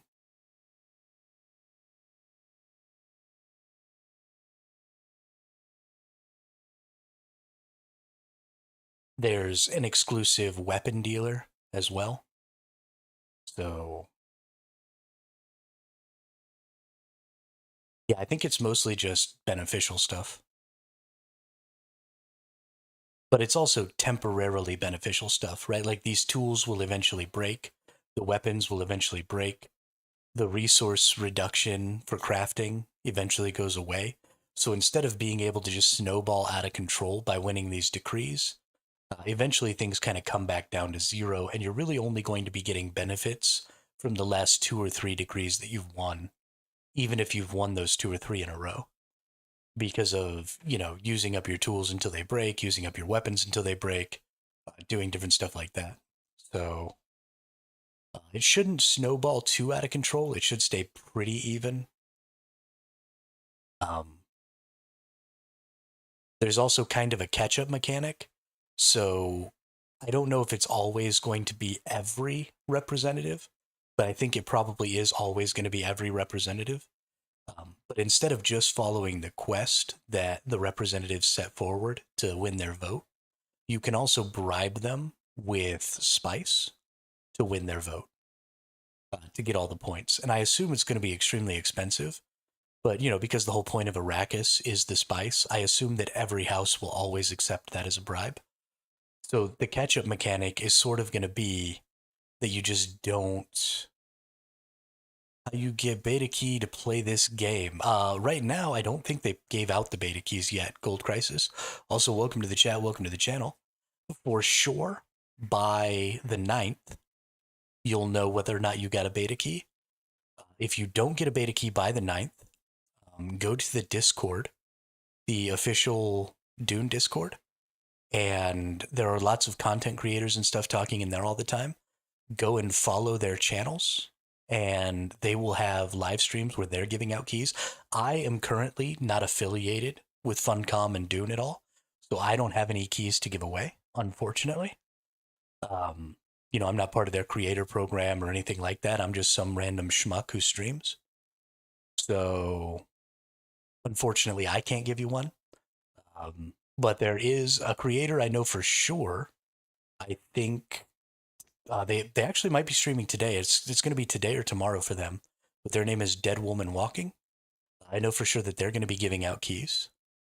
So you can check her out. And yeah, then if you can't get a key by the 9th, then on the 10th, Funcom is going to have a live stream where they said they're going to be giving out like thousands, maybe tens of thousands of keys. So if you might have to be a day late, but if you don't get one by the 9th, then on the 10th, watch Funcom's stream, and they're just going to be giving out keys like freaking candy. So you should be able to at least get in on the 10th. They want to wait until the 10th, I think, to do that because they want to see how the servers handle the initial influx of players from the keys they gave out before the 9th. And then if they haven't completely crashed their servers, then they want to go ahead and increase the load to see if their servers can handle even more. And so they're just going to pump keys into the system and get basically everybody who wasn't in on the 9th in on the 10th so that they can just stress the crap out of their servers and stress the crap out of their system and see how exactly it's going to react. Because it is a test, right? And it is a stress test. So, yeah, if you can't get in by the 9th, you're almost definitely going to get in by the 10th if you go watch that live stream.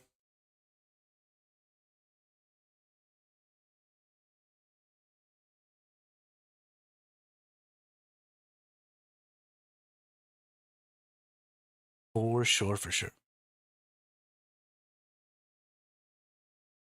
But the reason that I think so that Spice, sorry, got off track a little bit there. Good to know, thank you. I pre-ordered the game. It'll be good to play before release. Yeah, I'd love to play before release too, Gold. I'm running out of ability to just vamp live streams on literally vapor and nothing. We actually read the AMA yesterday on live stream. So I spent 5 hours yesterday just reading Reddit. And that was my live stream. Because I don't have the ability to play the game, and I haven't played the game. I wasn't part of the creator beta. I haven't played the game at all. So I'm just making shit up at this point, trying desperately to still be interactive with the Dune community in general. It's become an interesting uh, problem to try and solve. But that's okay. I'm having fun. What do you think the best class to start out with would be? I don't think there is a best class to start. And I think all the people who are like, you know, get started early, the best way to win the early game are all just lying and trying to clickbait you into watching their videos because that's what YouTube is. I think it's honestly just about what kind of gameplay you want to interact with. Like, I'm going to go Mentat. I know everybody says don't pick Mentat first because you get Mentat early, but you get all of them early, right? In the first couple of hours, you're going to, hey, what's up, Lord? Nice to see you again. Yeah, so I think you just do you. So I'm picking Mentat, and then I'm gonna pick up Trooper as soon as I can so that I can get the suspensor belt and the grappling hook. Um, because I don't plan on playing Bene Gesserit or the other one, the Swordmaster. So I don't want to pick one of those first and then wait for an hour to go get the Mentat, which is what I really want, because the Mentat has the headshot stuff, and I want to play sniper. because I always play sniper. So, not going to waste my time trying to optimize that. I think that's an optimization that doesn't really have a purpose. So, I think you should start with whatever class you plan on. Obviously, if you want to play melee, you should start Swordmaster. If you want to play like an up close rifleman or a heavy gunner, then I think you're going to want to play um, the Trooper. If you want to play Sniper, then you want to play Mentat. And if you want to play some sort of like control support style thing, then Bene Gesserit is probably your option. Bene Gesserit, I think, could also probably work well as either melee or rifleman. Um, and the reason for that is I think they would be really good at killing people. Trooper Bene is DPS for me. Okay, yeah. So I think they'd be really good at killing people because they've got, some control options that put people in a really bad position to just get lit the fuck up. So if you want to be the precision rifle person, then you want to be Bene Gesserit and either trooper or swordmaster, so that you can lock people down and kill them. Right? You're not just the DPS, you're the killing version of the DPS. Right? If you really want to be um, just the person who lays down fire and like covers the allied teams, then you're gonna want to be, trooper and maybe Mentat, so that you can have the autocannon, maybe swordmaster for mobility. I don't know, but yeah, there's just tons of options. I'm thinking of skipping on this game to buy arc raiders. Can't afford both. That is that is a difficult decision, Les. Uh, I personally, so I love games like Arc Raiders, right? I love the extraction style. Um, the thing that I personally, I just really love survival games. I love building my permanent home. I love MMO games, right? I love being able to interact with not just my community of players, but also just random players that I meet. I've been an MMO player since I very, very first started playing PC. Back when I was a little kid, I started out on Dark Age of Camelot was my first MMO, and I've been an MMO player ever since then. So if the random interactions aren't one of the things that's a really, really driving motivator for you, and it's more about the gunplay, and it's more about the looting and stuff like that, then Arc Raiders may honestly be a better option for you.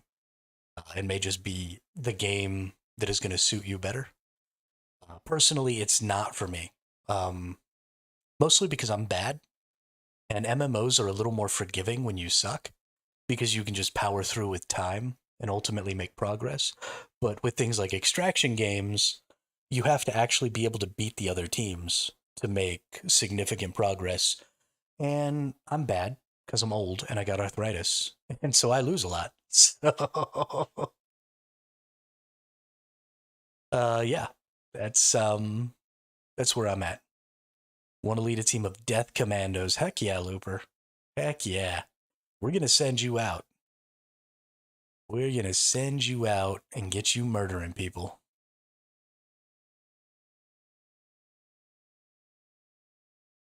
You're gonna end up being the dog I can't keep on a leash, aren't you, Looper? Just running out there, murking random people that I have alliances with because I won't be able to stop the pillaging. That's what's gonna happen. Oh goodness, I can already see it. It's gonna be terrible. All right. Well, it'll be fun, I guess.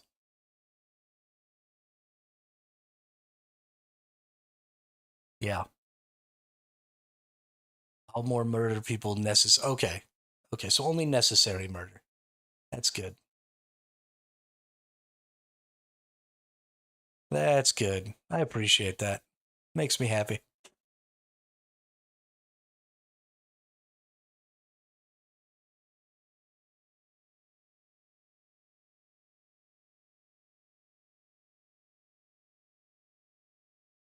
Freaking hilarious, man. Way easier to just to steal all their shit. Oh, heck yeah. I'm really excited for the potential base rating mechanics. Um, I'm really excited. So I've got some plans to disseminate some false information. Uh, so one of the things I really want to do is trick the enemy faction into falling into traps.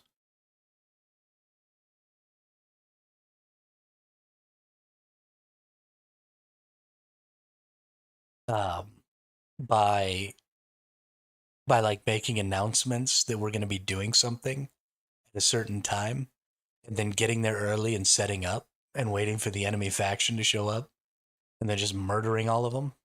Especially, um, this will be especially valuable when the decree is the right of salvage. A, a Dirinate? I honestly don't know how to. I think it's a Dirinate. Welcome to the chat. Welcome to the channel. Thanks for the follow. Really appreciate that. Glad to see the new faces. We've had so many new people dropping into the chat. It's been so good. Lights Lord TR, welcome to the chat. Welcome to the channel. I will not be giving away any keys, Lights Lord. I am not part of the creator program for this game. I wasn't even planning on playing this game until about a week ago. Dear Noe. A dear Noye. A dear not.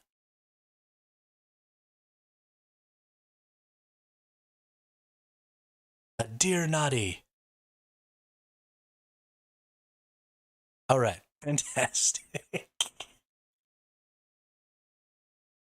I'm I'm never gonna be able to keep that straight.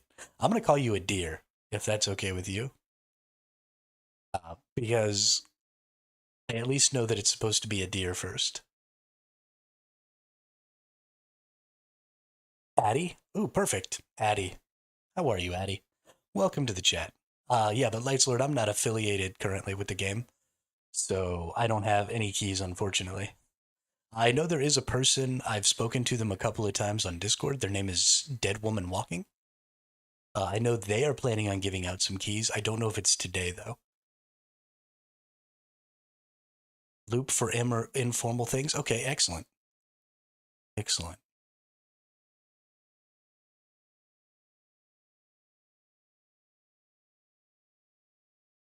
Plan, plan strategic ops and plan traps and taking them out.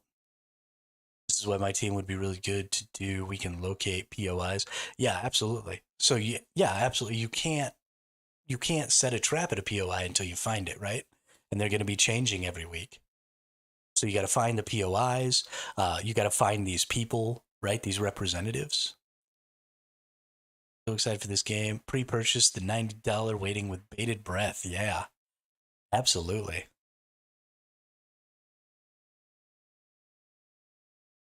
Yeah, one of the biggest things I'll be doing, Loop, is going out specifically to try and uh, and scout some things. For sure. Scouting information is going to be the most important part of this game, just because of how intricate the Landsraad system is, and because of how many things can be happening concurrently. Have we heard anything about the third faction yet? The only information we know about the third faction is that they are not going to win the Landsraad in the same way as everyone else. So the two factions right now are attempting to get the most votes and to win the Landsraad. And that gives them the ability to get a decree, and then they get bonuses based on that decree. It is my understanding that the third faction is supposed to be about balancing the other two factions. And some of the stuff I've read that's sort of non substantiated is that the closer the fight is between the two other houses, the better the rewards that the third faction is going to get. So it's going to be all about balance. So the goal of the third faction won't be to win votes. but it'll be to stop people from getting things like this, right? We have like an overwhelming victory here.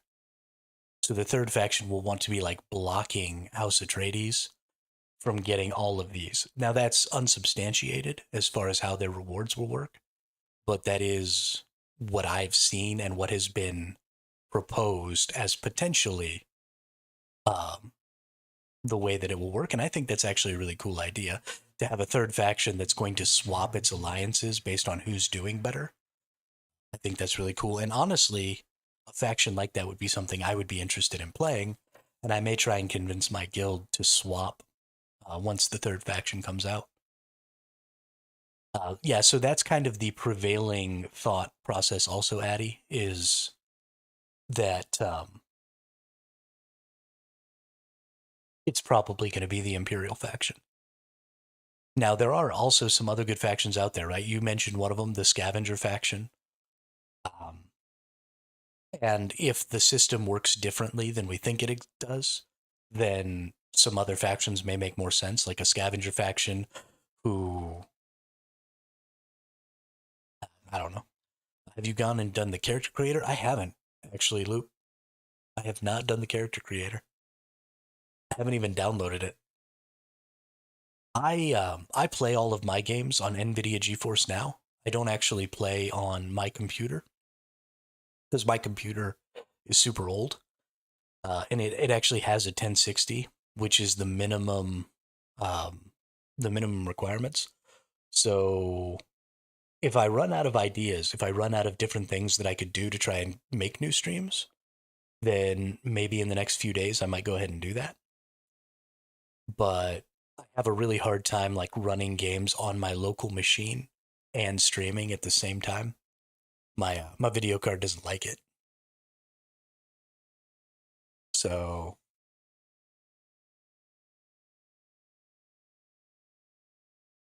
we'll see. We'll see. Yeah, one of these days, Addy, one of these days, y'all will pay me enough money, or I will be making enough money off of this stream that I will definitely do that. That is my goal. But until then, I use NVIDIA GeForce Now and it works great. Um, yeah, so I don't, I know that you said it was okay, Looper, but I try and avoid using other people's content as my content. You know what I mean? I think that there's been a really bad influx in the past 4 or 5 years of creators just quote unquote reacting to other people's content. And I think that's trash. Um, so, I mean, if anybody wants to see what the character creator looks like, absolutely. Loop is over on their stream right now playing with it. So definitely go check that out. I mean, I'm not, I don't care if people stay here or not. I love talking to y'all, but you got to do what's right for you. So I need to try this game to see if I have more fun than Arc Raiders. Yeah, Les, so definitely you should be able to get access to the open beta weekend or the large beta weekend that's happening starting the 9th. If you've already gone and signed up on Steam, then sometime between now and the 9th, they're going to be sending out those keys. I don't personally have any keys to give because, like I said, I'm not a part of the creator program. But on the 10th, um, the Funcom, the developers, are going to have a big old stream and they're going to give out thousands of keys during their live stream. So if you don't get in by the 9th, make sure you watch that live stream on the 10th because I think what they're doing is they're going to give out a bunch of keys before the 9th. They're going to stress their system a little bit with that influx of people who come in on the 9th. And then if their system can handle it and they make the appropriate adjustments that night, then on the 10th, they're giving out, thousands, tens of thousands of keys. And you should be able to get a key then and go ahead and get in on the 10th. I think it's fairly unlikely that if you really want to play over this weekend that you're not going to be able to. I think their goal is to get as many people in as possible. And unless there's just like millions of people trying to play, I don't think it's going to be an issue for you. Right? We're right around the time the game was going to launch right around this time anyway. So the preparations should be pretty well set where the game should be in a mostly launch ready state. So I think you'll be good. As long as you watch that live stream, there's some streamers. If you go to the official Discord, there's some streamers who are like part of their creator program and who have gotten a bunch of keys and who over the next few days are going to be doing live streams and giving out those keys. So go watch some of those live streams. Absolutely. I wish that I was one of those people. That'd be great.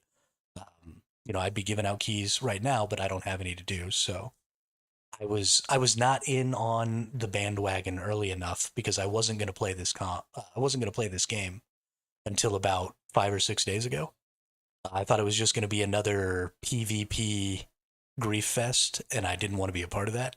But then I learned about the Landsraad system, and I had to totally change my opinion there. So sorry, I've lost the thread here on the chat real quick.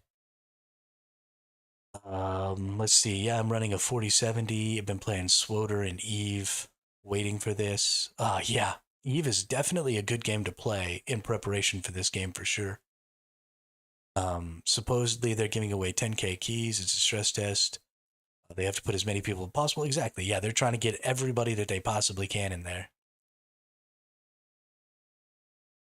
I remember when WoW first came out, and it seems like their hype for this game is almost as big as WoW on release. I've actually never played WoW. I started with Dark Age of Camelot, and then I moved into the original Guild Wars, and I just kind of skipped over WoW. We need a plan. We must win. Oh, we're gonna win, Looper. I've got a plan. I've got plans for my plans. I've got backup plans. I've got a system for disseminating information. I have a system for disseminating false information. My Discord is so on point. Hibernia, Eddie. Hibernia all the way. Midgard and Albion are for jerks.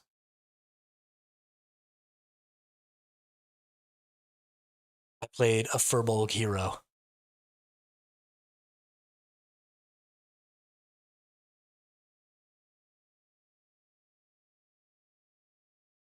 I don't actually remember what server I was on. Yeah, they said they are releasing like hundreds of servers and 20 sieges per world. Yeah, each siege has 40 players limit. So even if they only release 100 servers, that's like 80,000 players they're expecting at a minimum for the beta. Yeah. No, it's going to be crazy, Damien. Gonna be freaking crazy. So, want to know why I want to be Swordmaster for the guild? I want to run a spy network in other guilds. If Okay. Okay. Well, I tell you what, Looper, then we're gonna have to get into like a private Discord call after we both finish streaming tonight, and it's a little later in the evening, and we've got a little bit of time. Me and you'll need to get in and chit chat a little bit because I got a system, and you need to be in on the system. We're gonna steal all the information. Still remember my 3 days of instafins for 50? Oh, that's right. You could just backslash level. I totally forgot about that. Totally. So the thing that I loved the most, Addy, about Dark Age of Camelot, and the thing that I think they need to bring back is that game was content complete at every tier of play. And so they had a system where you actually turned off your XP, right? You could just backslash XP off. And so people would actively stop at, level 24, level 29, level 34, level 39, and stay in the battlegrounds and do the lower level content. And they would go out and specifically look for certain items so that they had, their best gear. And that's not something the games really do anymore. Everything is all about end game. And everything up until end game is just kind of a pointless waste of time. It's just something you have to get through. And I wish the games would bring some of that back because I love turning my XP off and then just playing for weeks um, as like a level 24 character in the battlegrounds and just having a great time. I'd love to see a return to some of that. I can't tell you how many times I've been a secret spy in other games, usually RTS games like Rise of Kingdoms, Call of Dragons, etc. Ooh. So I love those games, except that they're super pay to win, and I hate it. But if anybody ever creates a game like Rise of Kingdoms or Call of Dragons that isn't pay to win and doesn't have a bunch of microtransactions, I'll play that game so hard you won't ever see me again. Max XPS for Dune is 103 average. Ooh, that's nice. Oh, sorry, 60, 63 or 67 average. Okay, that's good. That's real good. Sadly, today I have to work all night. Oh, that sucks, Bean. That sucks a lot. Yeah, but then the XP loss and half dings were annoying, though. Yeah, it did suck to lose XP. But, that's just a really old system that was really common back then that we don't necessarily need today. Right? Just let me backslash XP off. Let me spend some time in a lower tier. Don't force me to level out of the content that I'm enjoying. Is basically what I'm trying to say. If I'm having fun doing a dungeon that's a lower tier dungeon because I haven't gotten the sword that I wanted or whatever yet, then forcing me to level out of that sword's usability while I'm still trying to get the sword just fucking sucks. Like let me turn my XP off and let me run the dungeon till I get the sword so that for the next 5 levels while I'm leveling, I can have this cool sword and be happy. Let me let me do the thing, Let me temp out my character. Dude, I'm totally about the loot. I did that in World of Warcraft where I had a rogue and a hunter level 19 and then shut off XP again. Then get the absolute best gear. They call it, yeah, twinking. Exactly. Gotta get, we called it temping.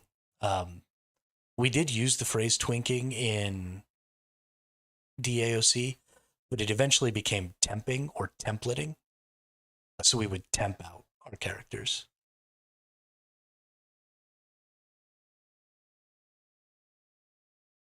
But yeah, I mean, it's such a great system because otherwise, what's the point of making low tier unique loot? Right? What's the point of the first boss dungeon if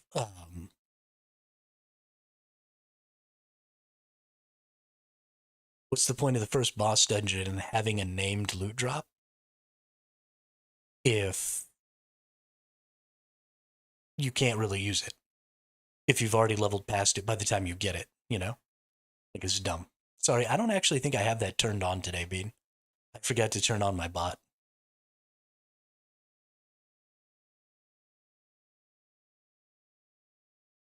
Sorry, Bean. How is Damien bullying you? That's not what he meant.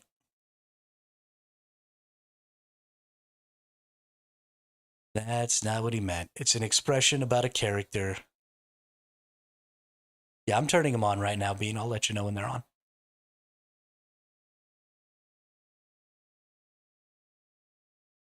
Run the first boss 20 times, get the loot you want, then level out of it. The world drops are better. Yeah, exactly. Like the green world drops, like the absolute worst version. You get a gray sword that's level 25. It's better than a legendary sword at level 20. So what's even the point? Just let me turn off my XP.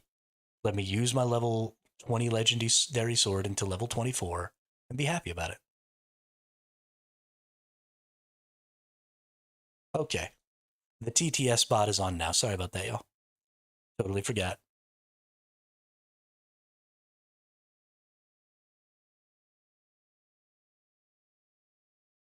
Damien Darkrose says, Mr. Bean, feeding you to my sandworms is not bullying. It is sacrificing you to Shy Hollood for sustenance so they protect my base, and allow me to ride them. Oh, dude, worms are going to be the best. Worms are going to be the best. I'm so excited. So excited. So, for those of you who are new, there is a TTS system in this. It's on an individual cooldown of 10 minutes. If you type exclamation mark TTS there. No, Les, unfortunately, you cannot kill a worm. And I'm pretty sure that the dev said you're never going to be able to kill a worm. But yeah, you type. 8796 says, bless the maker. Bless his coming and his going. May he cleanse the world. There you go. Perfect. What's up, Drat? How are you today? Anyway, so it's on a 10-minute cooldown per person. Let's not get crazy and abuse it, but I know a lot of people love TTS systems. I personally, I hate monetizing systems like that. So I just got a bot that'll do it instead of making it be like something you have to donate $1 for or whatever, because that crap annoys me. So yeah, if you want to put a text to speech out there, just exclamation point TTS and then put in your message. I could do channel points, yeah, but then that blocks out the people who are on YouTube. So I multi-stream to YouTube and Twitch, so it works on both chats, either Twitch or YouTube. So I don't want to leave anybody out, Don't want to leave anybody out. Tom's sword from the dungeon has 300 damage plus 45 strength and 40 stam. You level up and the next zone drops a green that is coiled sword, 500 damage, 50 strength. Yeah, exactly. Exactly, Addy. It's pointless to have systems like that.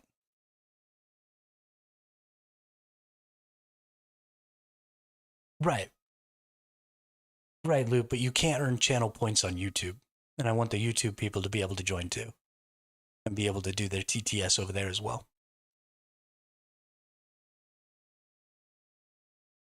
I just like using the bot better because it's more inclusive across both of my platforms because there is no channel point system. Yeah. Well, and I mean, it's fine. There's this program called, yeah, my internet sucks sometimes, y'all.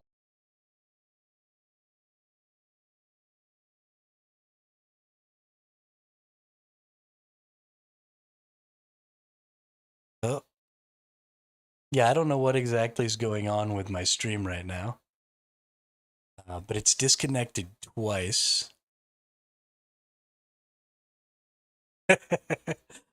We may or may not be able to continue streaming. So they're doing some work across the street from my house, and sometimes that causes a little bit of an issue with my internet here.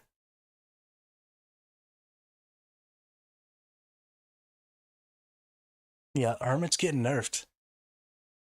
Hermit's getting mad nerfed. We're gonna keep going anyway. It looks like some of the frame drops and the connection issue. Yeah, I'm all connection green now, so I think we'll be okay. Sorry about that, everyone.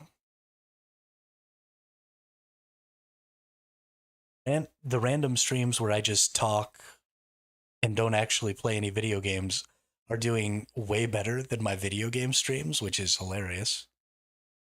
So Twitch decided to nerf me and kill my stream.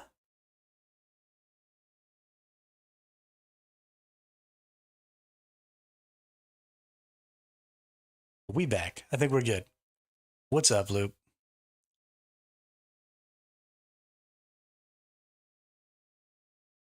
Hops out to get me today? Heck yeah. Who did you upset in the HOA? So I don't actually have an HOA, Addy. Because HOAs are stupid, and I would never live in a neighborhood with an HOA. Mostly because I don't like mowing the lawn.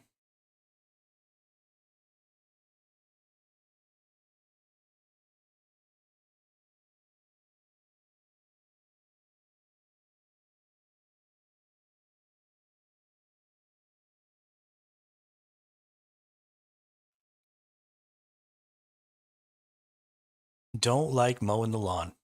Mowing the lawn sucks. I feel bad for the poor folks on YouTube because every time my YouTube stream dies, they it creates a new YouTube stream, and so now they have to like go find a whole nother stream.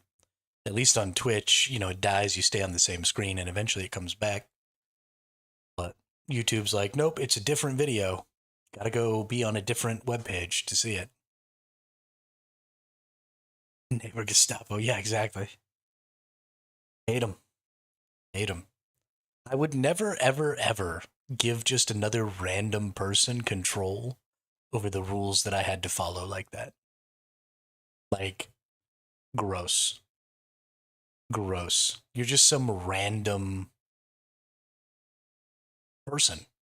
You have you have no legal knowledge, you have no legal training, you have no political training, you don't know anything, you're just an asshole. Yeah, and then pay them to make those rules. That's absolutely not. No, thank you. Kick rocks. I refuse. That sounds like a terrible day.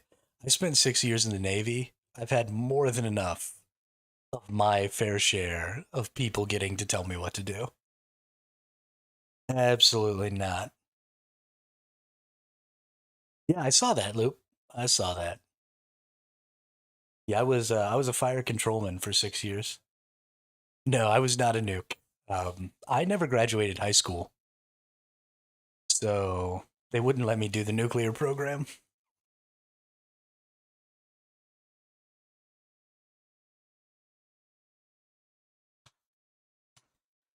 Oh, okay, cool, cool. Gotta do that secret squirrel stuff. That's fun.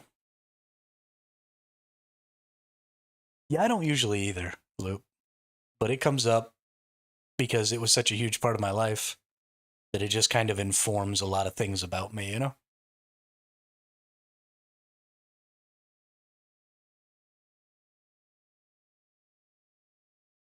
I want to pay you to control my home that I pay for, pay taxes. Yeah, no, absolutely not. Right, I've already got local ordinances that I have to deal with, Addie. Like, that's enough. There's a local government. They make the rules. I don't need more rules. I'm good. I'll just follow the local government rules. That's fine. Like his lack of culinary variety. Exactly. Exactly, Drat. Yeah, so that's how I grew up, Addie. I grew up in the desert on 40 acres of land. And so there was, we lived in the county. We didn't even live in the city. So, if we ever had any sort of issues or anything like that, the sheriff was the police officer that came over. Like one time the sheriff got called on me because I was technically obeying the law. I was shooting a 22 in the backyard at some cans, but because of how much land we had and because we had like a berm set up, technically it was legal for me to be shooting the 22. But my neighbor heard the sound of the gun and like freaked out and called the sheriff. So we had the sheriff come over to the house. But yeah, so it was the county that was sort of our smallest municipality was our county. And so that's where we got all of our rules from. And because of that, there were significantly fewer rules about, yard upkeeps and stuff like that. And so that's just the way I grew up. And that's what I liked, right? I liked not having people in my business. I liked, just being able to do whatever I want. Let's Do It Live says, will you make a YouTube guide about Dune Awakening? I didn't get to play beta and feels I have massive information disadvantage to people who played the beta, just like in Once Human. Let's do it. I have not played any Dune Awakening myself. I also was not in the creator beta. They do have the beta coming up on the 9th. And like we talked about earlier, you definitely are going to be able to get in that. Even if you don't get a key before the 9th, as long as you watch that live stream on the 10th, you should be able to get in then. So you should be able to get some information. But absolutely, if I get in on the beta this weekend, then I will do my best to play if my computer lets me. And either I will play on stream and we'll talk about, information and stuff that people need to know. Blue Or Purple 8796 says we shall face the Gom Jabbar. I don't know what the Gom Jabbar is, but absolutely. Um, but yeah, so I will definitely put out some information on YouTube if I do get in to the beta this weekend for sure. 40 acres if you're not within city limits. Yeah, exactly. We can shoot all we want. So I ended up quitting shooting that day, Addie. Um, but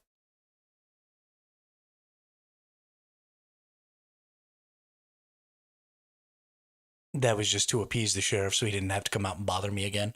And because I'd been out there for a couple hours anyway, so I just gave up.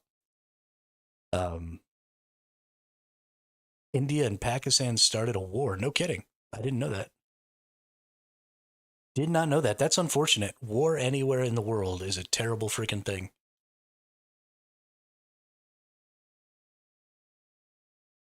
Who thumped my stream? Did my stream go off again? It looks like it's doing fine.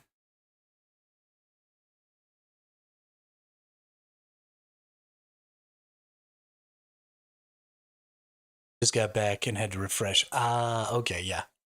Yeah, it had gone off. But we're back. We're good. It's all okay. Nobody thumpered me. Didn't get eaten by Shai Halud. We're good.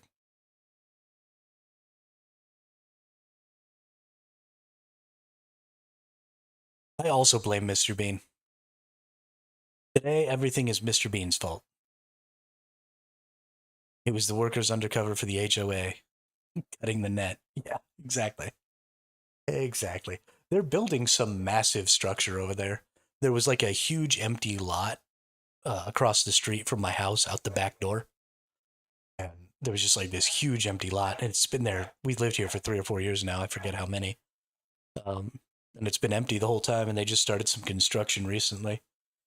The building's going up pretty quick, but holy crap, is it loud. Holy crap, is it loud. And I don't really do so well with the noises. I don't like noise. So they just be over there making noise all day, every day. Pissing me off.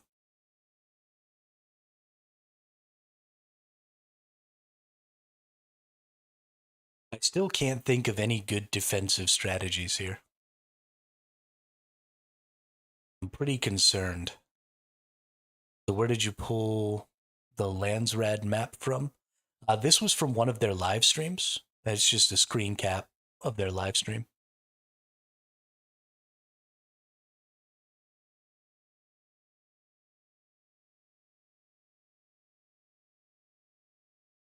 And then I resized it and cropped it because the faces were up here.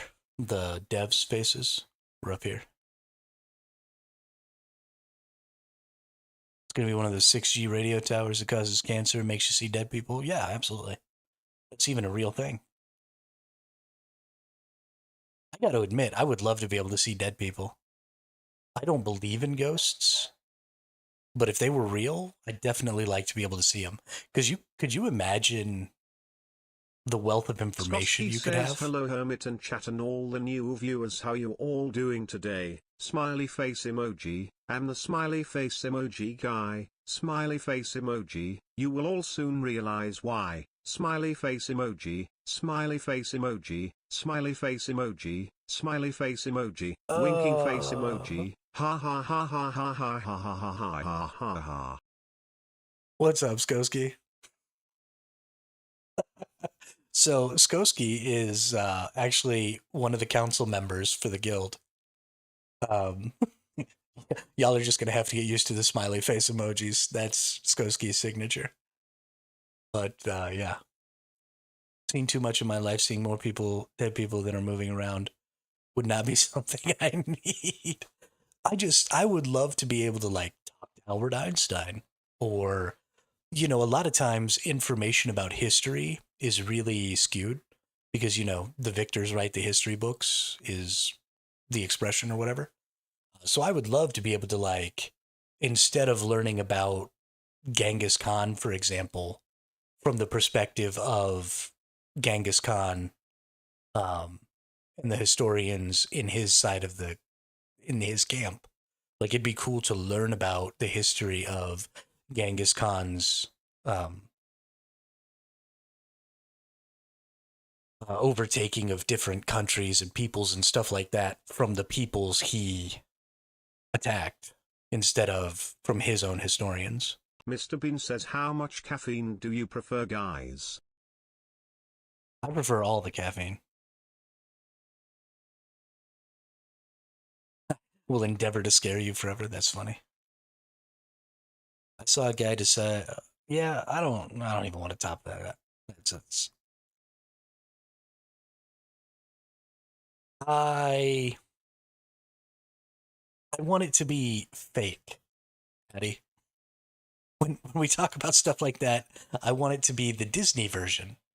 Like, I see dead people, but like not really. Like if it was a Disney movie. Damien Darkroad That's says survive 172 oh love my gosh, underscore guys. SG survive 172 love underscore SG survive 172 love underscore SG survive 172 love underscore SG survive 172 love underscore I hate SG you, survive Damien. 172 love underscore I freaking SG hate you. survive 172 love underscore SG survive 172 love underscore You're SG my least survive favorite. 172 love underscore SG survive 172 love underscore SG survive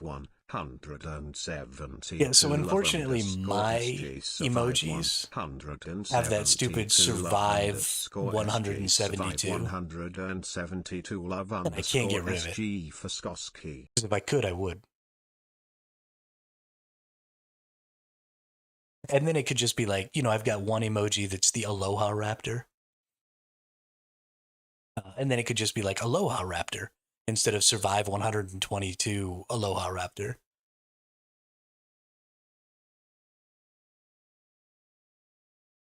But unfortunately, Twitch won't let me name them what I want because Twitch is annoying and stupid. And I hate them.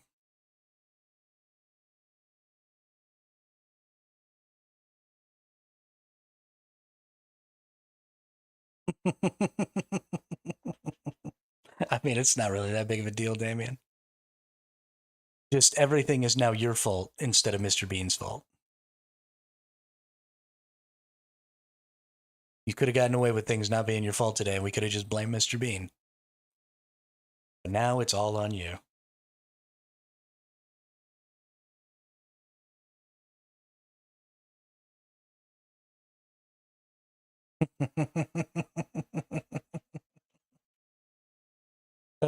Damien's bullying again. Yeah, it's kind of a running joke in the channel, Addy. I'm the streamer, so things can't possibly be my fault, right? So when I die, I always just randomly pick a person in chat and blame them. Today, apparently, it's Damien Darkross.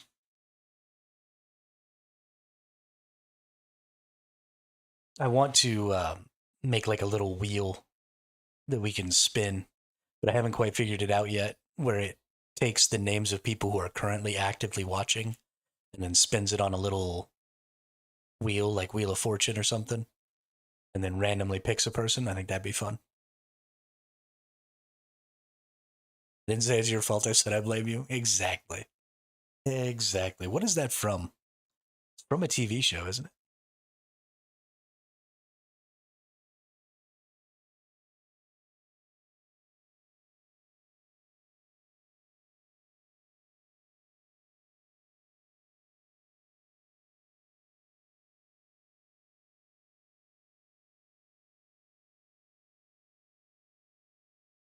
I have a shirt with it on it. I don't know where it's from. I've definitely heard that before.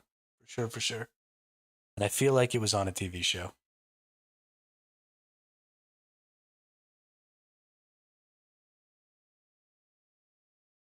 That's a freaking funny expression.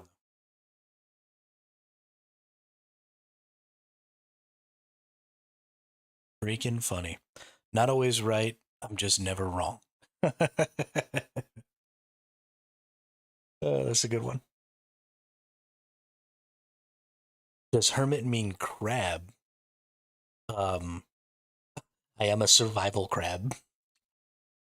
It didn't mean crab. It meant person who likes to live on their own in the middle of nowhere. But the thought of survival crab actually is hilarious. You should quit smoking entirely, Addy. I've smoked a pack a day for 10 years. I can't tell you how much better I feel now that I don't smoke. I think I might have to change my name to Survival Crab. Apparently, it's a Churchill quote. Oh, no kidding. That's interesting, Drat. Thanks for the info. I appreciate that. 50, I quit for a year, then my mom and grandfather. But yeah, that'll make you start again. That'll make you start again for sure. I haven't had a cigarette in about 4 or 5 years now. Actually, it might be more than that. Goodness, it's been a long time.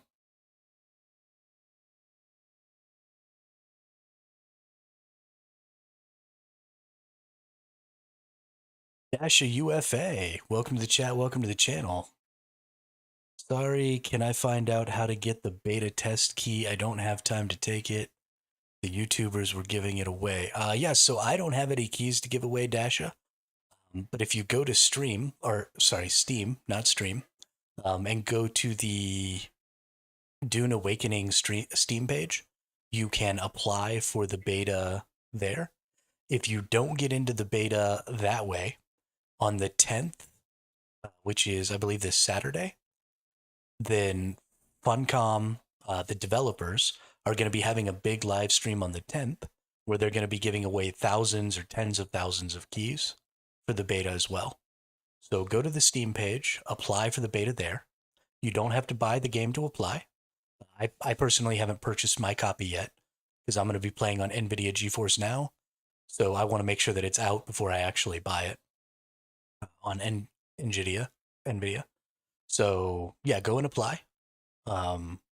And then if you don't get an email that says that you got a stream key, then watch that live on the 10th, and they'll be giving out tons, like thousands and thousands of Steam of keys. So you should be able to get one then. So you'll be a day late, but you'll still get a couple of days to play. So I think their goal is to pretty much get everybody in. I think if you really want to play, you're pretty much guaranteed a spot, as long as you go through all the possible channels. If I had one, I would just give it to you right now, but I'm not part of their creator program right now because I just decided I was going to start playing and streaming this game. So unfortunately, I am not an avenue to be able to get those. Sorry. Survival crab that doesn't smoke. That's right. 20 and I never smoked one. You know, I didn't smoke until I was 21, Bean. Started smoking at 21. I smoked for about a decade.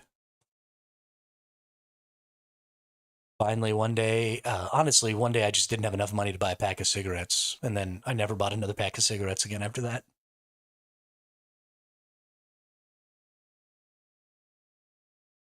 But it's definitely, I mean, I was buying a pack of cigarettes for $7 or $8 a day.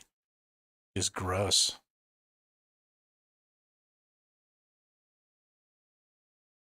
So bad.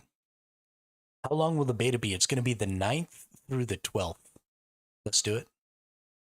The 9th through the 12th.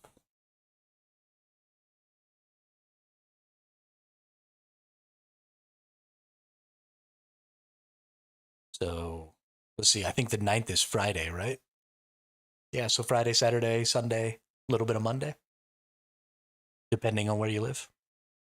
It's going to be a lot of fun. The big thing to remember is that you're only getting the first 3 zones. So, Looper with the raid of 4. Hey, thanks a lot, Looper. Appreciate that. Welcome, everybody. Welcome to what is effectively just a bunch of people with mad copium sitting around talking about a game that ain't out yet.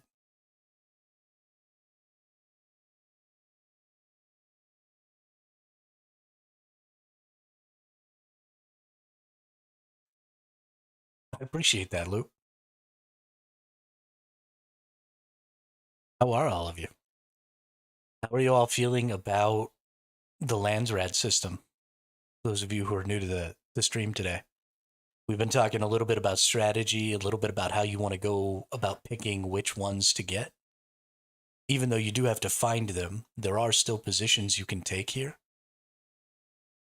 When we watch vids about the Landsraad, so the only vid that has to do with the Landsraad is the one that this screen capture was taken from.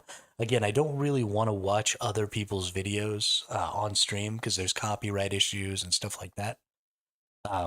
But the information that they gave is basically all on the screen right here. So I'm more than happy to explain it again.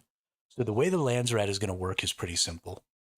There are 25 great houses, and they are represented by each of these tiles.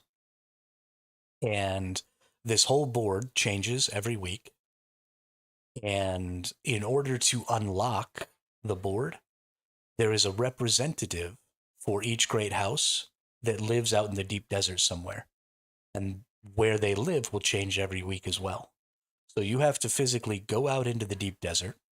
You have to find all of these representatives, and then you have to convince them to tell you what their goal is for that week.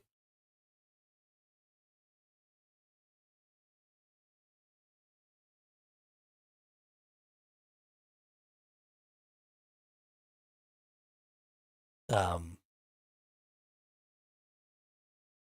and then once you know what their goal is for that week, then all you have to do is complete that goal, right? They might want you to own a control point, or they might want you to give them a bunch of ornithopters, or they might want you to, um, do some random other thing. And you do this thing, and you get favor with that house. And once you reach a threshold of, I believe, 70,000 favor, and this isn't just for your guild, this is as an entire faction, then once you get that much favor, then it becomes claimed and you earn their vote. And so what you have to do is it's a faction warfare system. So your side has to get more votes than the other side. So you can see here on this one, all of these green ones are votes for House Atreides. These two red ones are votes for House Harkonnen. And then these four are votes that nobody's claimed yet. Yeah, you actually can sort of snort spice, Skoski. You can eat spice to give yourself spice prescience, which activates or improves some of your abilities on your class. So yeah, consuming spice is totally a thing. But yeah, so you've got to win the most votes, and then whoever wins the most votes gets to vote on a decree, and that decree changes the rules for the next week. So you can see down here, Harkonnen last week had exclusive tool import rights. And what that means is they get access to a Landsraad tool trader that will give them special tools that they normally wouldn't be able to get. There are things like reducing the material costs of certain crafts. There are things like getting special weapon traders. There are things like getting the right of salvage, which gives you the ability to steal enemy equipment when you kill them in the deep desert. There's all kinds of stuff like that. I do know that, let's say, Sita has the quest for 100 ornithopters to complete to claim it.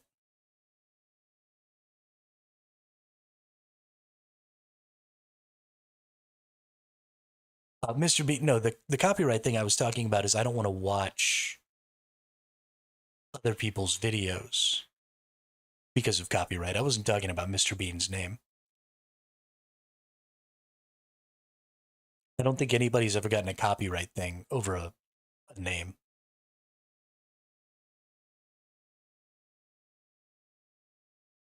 Oh, what's going on? I'm getting notifications.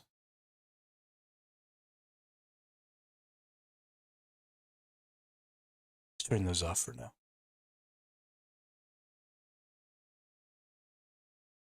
Unless it's Disney. That's true, Eddie. That's true. Yeah, so once you win those votes, then that's how you determine who gets to choose the decree and who gets the benefit for the decree. Now, there is a second way that you can win, and that's by getting 5 in a row here.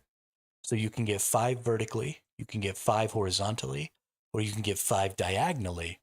And then no matter how many votes the other team has, as soon as you get these 5 in a row, you win.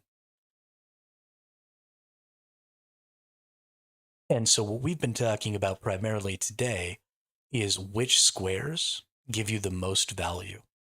So what squares do you want to really, really... Oh, don't worry about it, Luke. Don't worry. I should have turned off those announcements a long, long time ago. All of my stuff is on quiet, except for when people at me, and I just never changed that one. So it was good. Don't worry about it. It's my fault. Um, but yeah, so we were talking about what some of the most powerful moves are.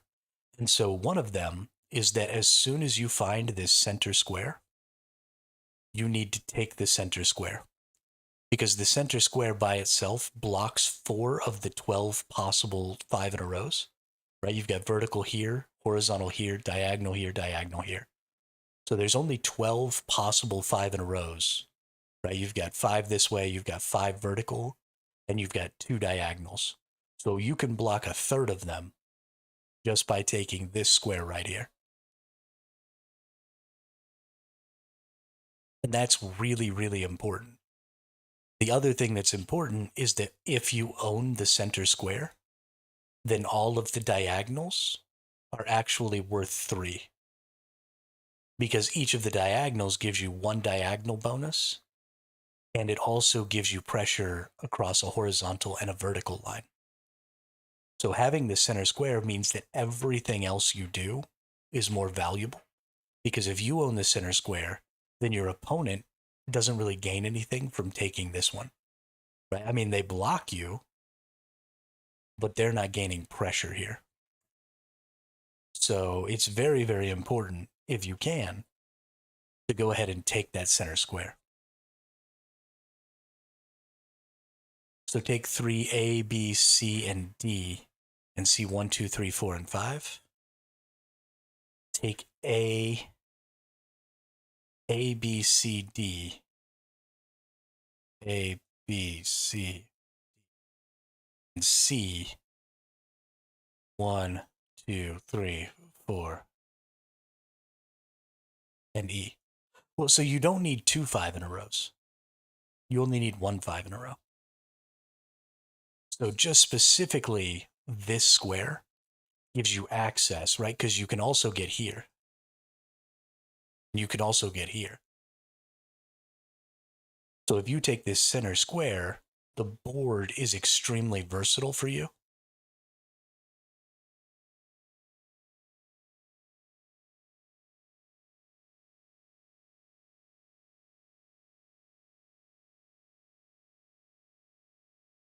They can get any 5 that way. Oh, you're talking about blocking them from being able to get any 5 at all. If you want to block people from being able to get any 5, then you actually only need to take 5 spots. So the fastest way to block any 5 in a row is you need 2 opposite corners. It can be these corners, or it can be these corners. But you need 2 opposite corners. And then within this 3 zone here, you need to block each of the verticals and each of the horizontals of these 3 spots here. And then you need to block the other diagonal from the diagonals you have. So we'll use X right now. So if X has these right here, technically going across a diagonal blocks every connect 5, right? Because you can't go up or down or aside anywhere, and you can't go through any diagonal because you have the middle. So technically, taking a diagonal 5 in a row also blocks every other 5 in a row. But you can also do this differently, where you can take this one, and you can take this one, and you can take this one, and it's effectively the same thing. Because you block the vertical here, you block the vertical here, and you block the vertical here, and you block the horizontal, horizontal, horizontal, and also this one is blocking that other diagonal.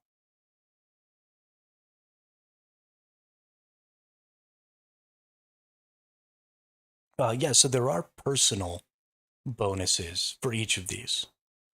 So you are going to want to go after maybe some specific bonuses, and that's kind of a personal thing though, and not really as much about the Landsraad as much as it is about you wanting to get your personal rewards. Now, I haven't seen anything specific about whether or not you can still get the personal rewards after the tile has been claimed. It is my assumption that you will still be able to get the personal rewards after the tile is claimed. But I'm not 100% on that, and I really don't know. I did see that answer actually answered in the AMA yesterday. I didn't read every answer. I did try, but I didn't quite get to all of them. But this right here is 5 moves that block every single possible 5 in a row. And you can do the exact same thing the opposite way with the O's. So the O's are blocking here. So you can take this one here. You can take this one here. Actually, I think you have to take this one here. Nope.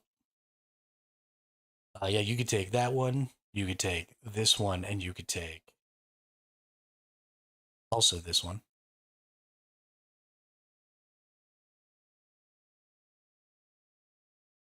Wrong. Okay. This one.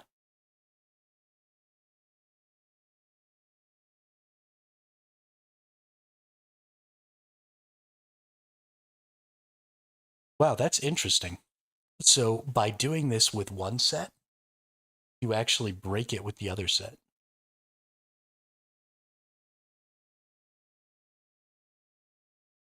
Right?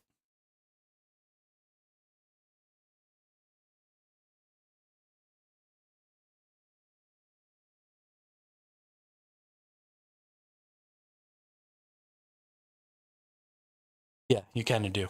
Anyway, you can do the exact same thing in the other way, right? You take like that one you could claim, and that one you could claim, and that one you could claim.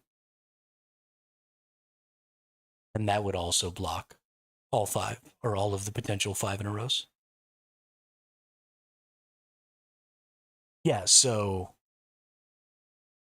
and that's what happened to me last night, Addy, is I was planning on just making this a quick little 10-minute video. And then I started really thinking about all of the possible strategic outcomes. And this is just a lot of what I thought of was just if you were playing back and forth, right? Like X takes a square, O takes a square, X takes a square, O takes a square. But it's not going to happen like that because it's not one player playing against one other player. It's an entire alliance, an entire faction of disparate guilds that may or may not be working together, all just randomly playing on tiles, right? Just like, oh, this is the one I want to take, this is the one I want to take. And then a whole other faction on the other side just randomly taking tiles and doing whatever they want. And it's all happening concurrently. And so you have to understand what all of the possible plays are and what all of the best plays are, right? Like the center square, super important. These squares here are pretty important to blocking a lot of verticals and horizontals. If you want to block all of the outsides, you need to get opposing corners because that blocks all of the outsides.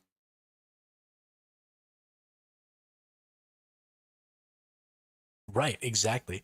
Which is why information gathering is going to be insanely important.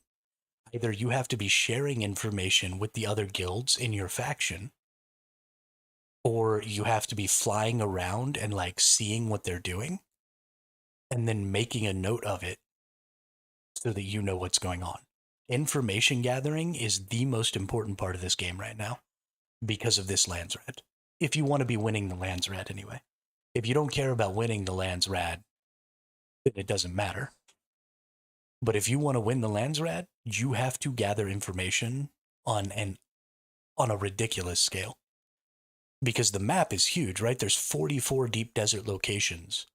And the deep desert is larger by 9 times than the Haga Basin. And the Haga Basin has 12 zones. So each zone in the deep desert is significantly larger than the zones in the Haga Basin.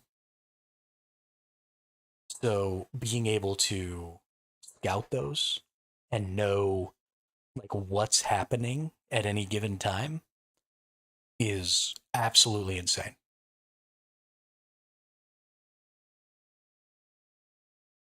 So I honestly, The guild my group is creating is going to have a PvP officers, an explorer, myself, a harvester group, and a crafting group. Yeah, so we're not really necessarily doing the same thing in my guild, Addy.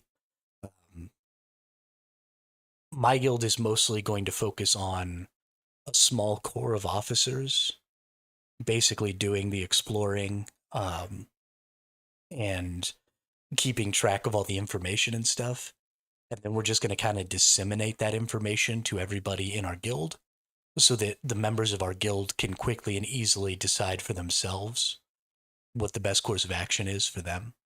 So, if we know, for example, that this person over here wants ornithopters and we actually want to take this square because, maybe we have this square, and this square, um, then we can let our people know, like, hey, we have all these squares. We're trying to take this square. It wants ornithopters.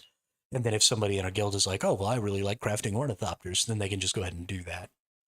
So my biggest thing is going to be to try and disseminate as much information as I possibly can to my guild members as often as I possibly can so that they can go ahead and just make those decisions kind of for themselves. Now, obviously, we'll be making um, guild events and stuff like that that happen probably later on in the week for gathering spice and doing stuff like that. But I want to automate information as much as possible so that my members can operate as autonomously as possible while still working towards the same goal.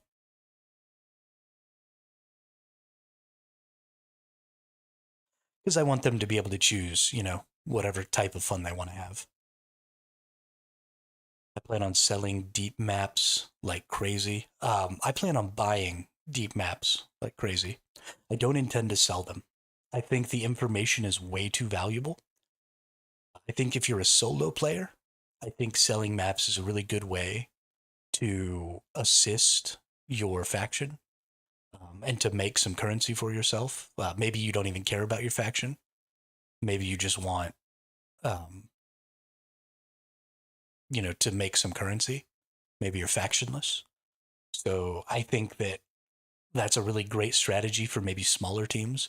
But since I'm trying to build a full guild, I'm just going to buy maps because I want the information and I don't want to help other people get the information.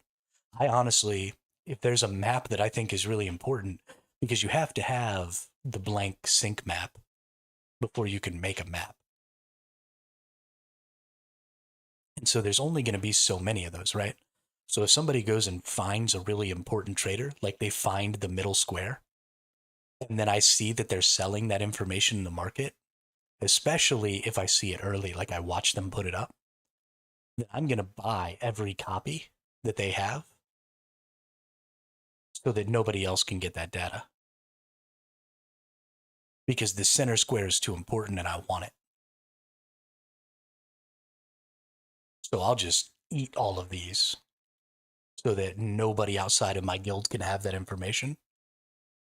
And I'll just not let anybody else know. And then I'll go take this square.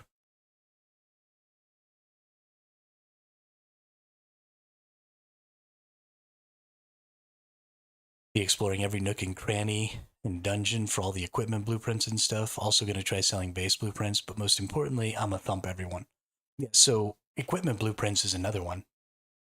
Because specifically for things like the middle square or important diagonal squares, or if somebody almost gets a 5 in a row, right, you're probably going to have to compete for some of these squares.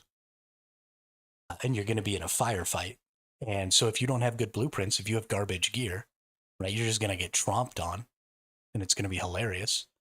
So you will have to have people who are delving dungeons, who are doing all of that stuff.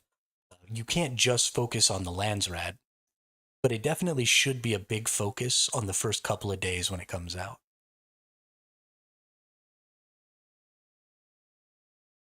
Yeah, I can't wait to play the game.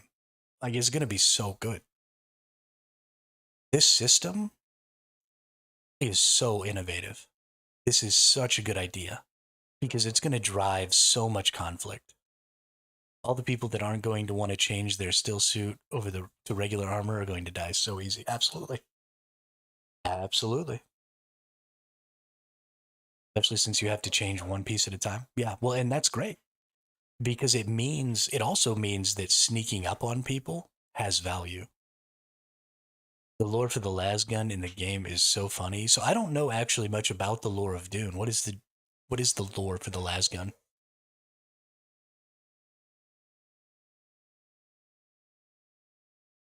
But it's also going to make Damien. It's going to make sneaking up on people real good, right? Because you'll have people out scouting. They'll have their still suit on, and then you sneak up on them and just mow them down real fast. Because they were just, they were wearing an armor purpose built for the thing they were trying to do, and then oop, dead. It's gonna be a lot of fun. Gonna be a stupid amount of fun.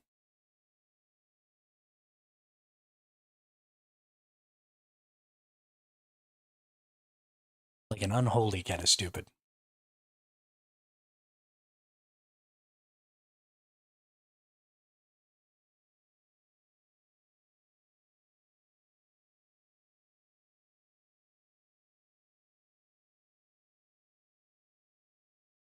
I'm going to laugh so hard at anyone that tries to use a lasgun on a shielded enemy. How can you not hurt shielded enemies with lasguns? The lore for the lasgun is that one was used against a hot shield and caused a nuclear explosion that destroyed the city and everyone in it.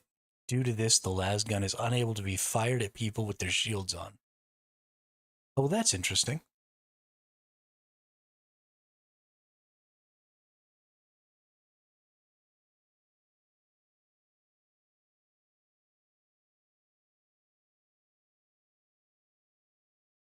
So it's not very useful in PvP.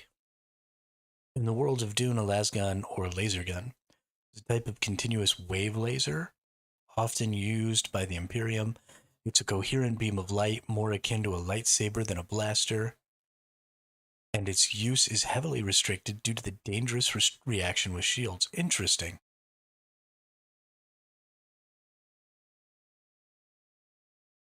Very, very interesting. I feel like that should be how you kick people out of your guild. You lasgun them. And then they explode. And then they're not in your guild anymore. That sounds like fun.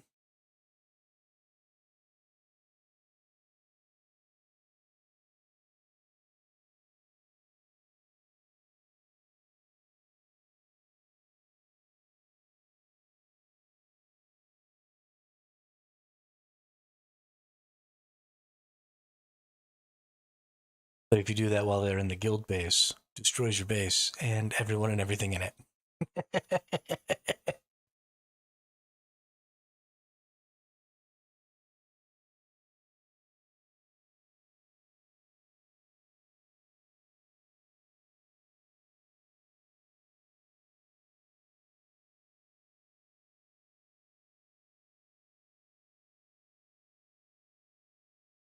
All lasguns on Dune have a safety mechanism that will not be allowed to shoot at someone with a Holtzman shield. Aw. I feel like that's how you kill a worm right there. You just send somebody out with their shield on, and you let the worm eat them, and then you lasgun them. Boom. Dead. Dead worm. Dead worm.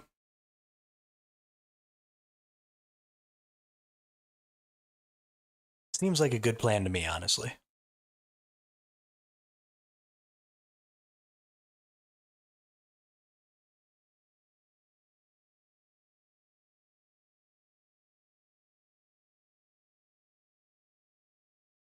So, no, so far we cannot ride the worm ski, unfortunately. Maybe in the future. Lasgun yourself while your shield is on right when the worm is about to eat you? Absolutely. There you go. I want to sacrifice somebody else to the worm, though. I don't want to die to kill the worm. I want to sacrifice one of you peons, right? Whoever's fault it is that day during the stream. That'll be the new punishment. Whoever's fault. So Damien, today it would be you. We'd send you out there to get eaten by Shai Halud. The day I got to ride it in the movies, well, unfortunately, we don't. But maybe. They said maybe one day. I think they're pretty much guaranteed never going to give us the ability to kill the worms, but maybe one day we might get the chance to ride them.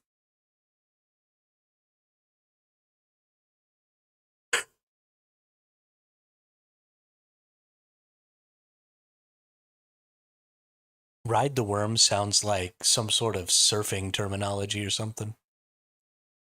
Sacrifice the person who keeps coming in the stream to talk about Albion. Go sacrifice blighted to the worms. Shai Halud, take him.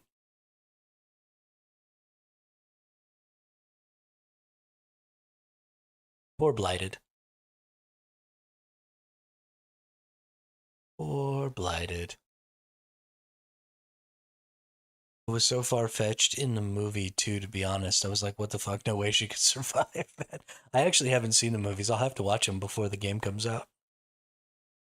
I have to do that. I'm a pretty big fan of Zendaya as an actress in general. So I'm happy to watch something that she's in.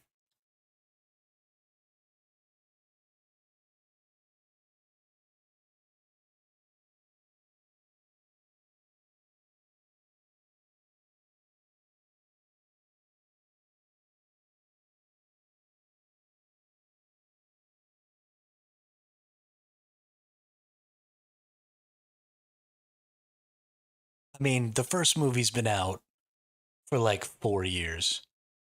You can no longer cry spoilers if you haven't watched it by now. Like, get over it. Maybe the second one. Is it the second one where she rides the worm or the first one? Because if it's the first one, I don't even. What are you complaining about? Get over it.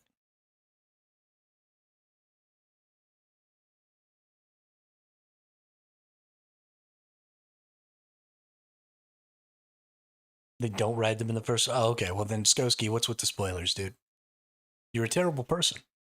Just a terrible, terrible person. I thought we could count on you. And instead, you're ruining the movie. Why would you do this to me?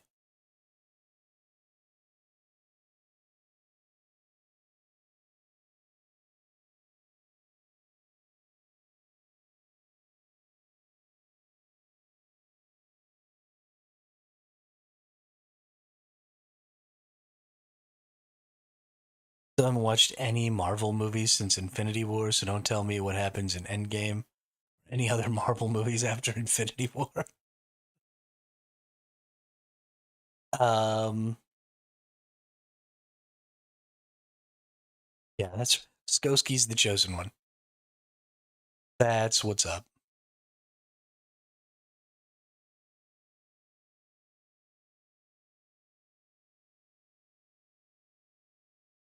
I want to keep talking about the Landsraad, but I don't think I have any more to talk about.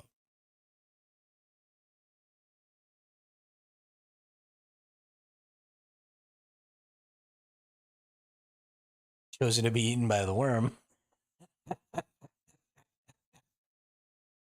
Oh, that's funny. That's freaking funny. That's right, Ski. You're the first sacrifice.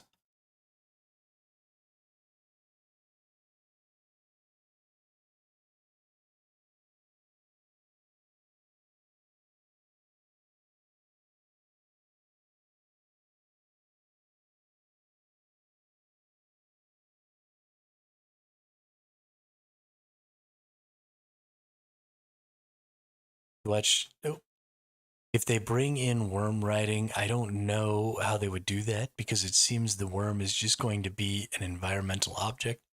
You watch Tacticat's video, he actually goes through every single tile and shows what the different objectives can look like. Yeah, so they kind of did that a little bit before.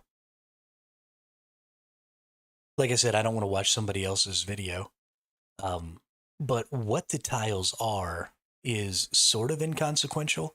I guess some of them could be a little more difficult than the others. And so, for example, if you took the middle, and then you found this one and this one, and this one was like give ornithopters, and this one was like give something half as expensive as ornithopters, you might go this way instead. And that'll be something to maybe take into consideration. But because you can't guarantee that you're going to find things down a specific path, once you get an opportunity, you kind of just have to take whatever opportunity you were given. And you don't really get to be too picky about it, right? Like, you don't necessarily want to take this square when you see it, because this is a really bad square. But if you see this square, if you see any diagonal square, right, any of these are just like take on sight, because they're just significantly more powerful than the other squares. 100 ornithopters, 3 million iron, 50 sand bikes, 5,000 still suits. Oh my goodness. Are those some of the possible options? Honestly, when you watch the movie, you will be 100% sure that there will be no worm riding. It is so silly. No worm ridings, and Dave's just going to get eaten by the worm. That's crazy.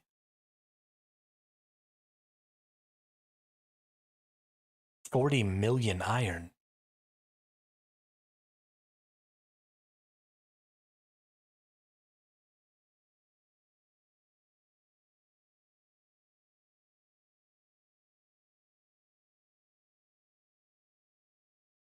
Oh, okay.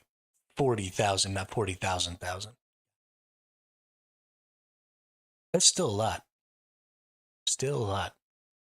Yeah, so we're going to have to be farming our little booties off, getting resources. So if it's 40K, so one of them is 400 iron or 4,000 iron? 400. Okay. One ornithopter's 400 iron. Guess we need to go farming when we get in. Yeah. Yeah, I mean, the first few days. So it's kind of a double-edged sword. Like, if you go a little slower and you build up more resources before you get to the deep desert, then you might have the resources already once you find a couple of the people to go ahead and claim a couple of votes in that first week. But if you go fast, you might get there earlier. So Gravy's going to be a farmer. I'm into it, Gravy. Do it up. There's going to be some situations. So this is 100 ornithopters is 40,000 iron, but that's 100 regular ornithopters, right? Those are tier 1 ornithopters or tier 2 ornithopters or whatever. But what if it's tier 5 ornithopters? That would be 40,000 duraluminum or whatever the end game one is. So not only do you need to get the early game resources, it's possible you might need to get the end game resources for this too, which is crazy. Skoski's going to be the spice dealer. You junkie. When you build your base, try to build near a 3-node location, like a place that has 3 copper or to start or 3 iron in the next area. You're going to need those nodes, and they regen within 10 minutes. Oh, okay. That's good. Good to know. Loop. Wait, what's this about nodes? Yeah, that's really good. Thank you, Addy. I appreciate that. We will definitely make sure that we park near some nodes. I will take my time and explore everything, but I'm also going to be playing nonstop for at least 18 days straight. So I'll stockpile some energy drinks, 5-hour energy shots, coffee, mushroom coffee, pizza. Yeah. Spice is nice. There you go. I like it. Yeah, I'm going to be playing. I don't know if I'll ever stop playing 16 hours a day. Ooh, yeah. So I actually hate coffee. Basically tastes like caffeinated dirt. But I'll drink me some Red Bulls. That'll be fine.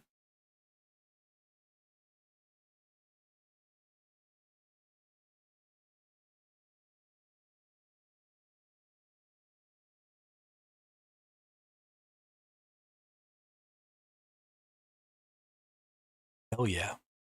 Get that IV going. I'll just my take my caffeine pills. I got a 500 count of 220 milligram caffeine pills sitting right here on my desk. So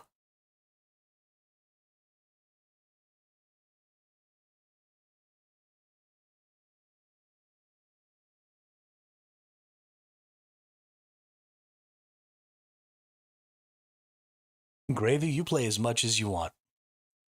The only people who are going to have a potential to lose their positions in the guild, and they won't necessarily lose their position like get kicked out of the guild, but they'll just get demoted, are going to be the people in leadership roles. Because the leadership is just going to have to do a lot when it comes to, figuring out information and providing intel and planning and stuff like that. So those people may get demoted if something happens, they need to take a break or step back for a while or something like that. Then they'll just end up being demoted down. But everybody else, the there is no requirement for amount of hours played. There's no requirement for showing up to calls to action and stuff like that. The whole point here is just to provide an environment where everybody in the guild has the ability to access the content that they want to access as effectively as possible by providing information about, what's going on in the world and how things are changing. So y'all come on and play and do whatever you want, however often you want, doing whatever you want. And I will provide as much information as I can so that you can achieve those goals.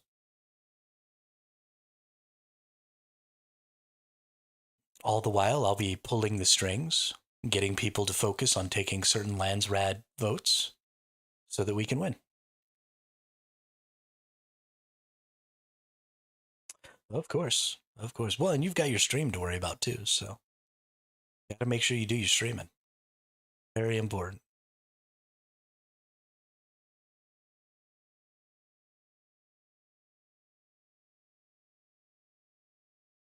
Muy importante.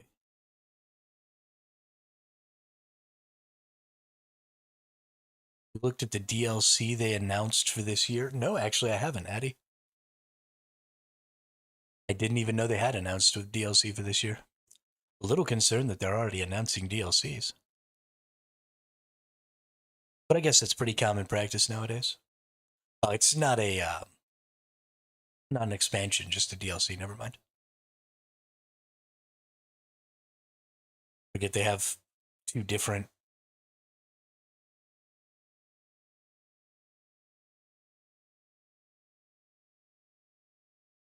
Let's see. Dune Awakening DLC.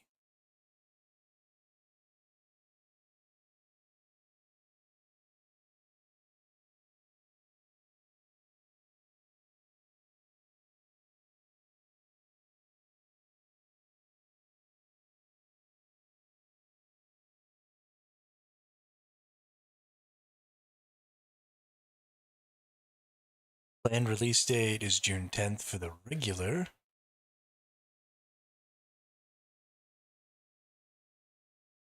Oh, okay. So this is the season pass is going live at the same time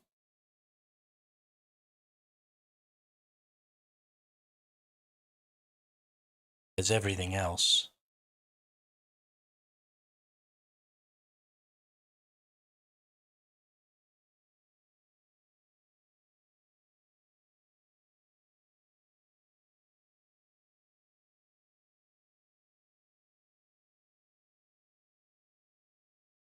So here is the Steam page for the season pass. It is also going to be going live on June 10th. They're not doing a battle pass, they're doing a season pass. So this is going to be a series of DLCs that are going to be released that are basically all cosmetic. So you're getting Wildlife of Arrakis, which is just statues of some different creatures. It doesn't say. Does not say yet.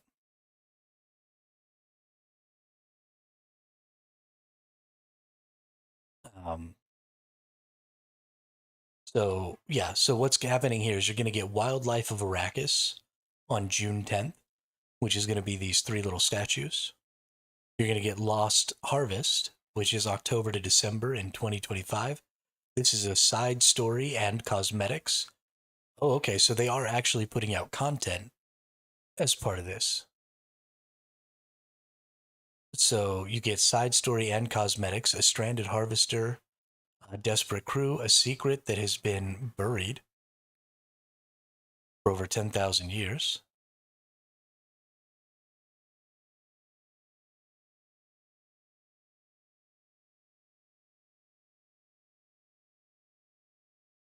So this is going to give you some side quest content sometime in October. That's interesting. Then in January to March of 2026, we're going to get Raiders of the Broken Lands. This is strictly cosmetics. The Broken Lands are shattered plains of broken rock, known for their fearsome raiders. Um, it looks like we have a little bit less specifics on what some of these cosmetics might be because this is going to be so far out. They probably haven't really started working on necessarily refining some of this yet. So we don't have quite as much information there. And then the Water Wars coming in April or June. Water is life. The water shipper families are at war, fighting for control of the polar caps of Arrakis. Um, I assume this is going to end up being some side quest content as well.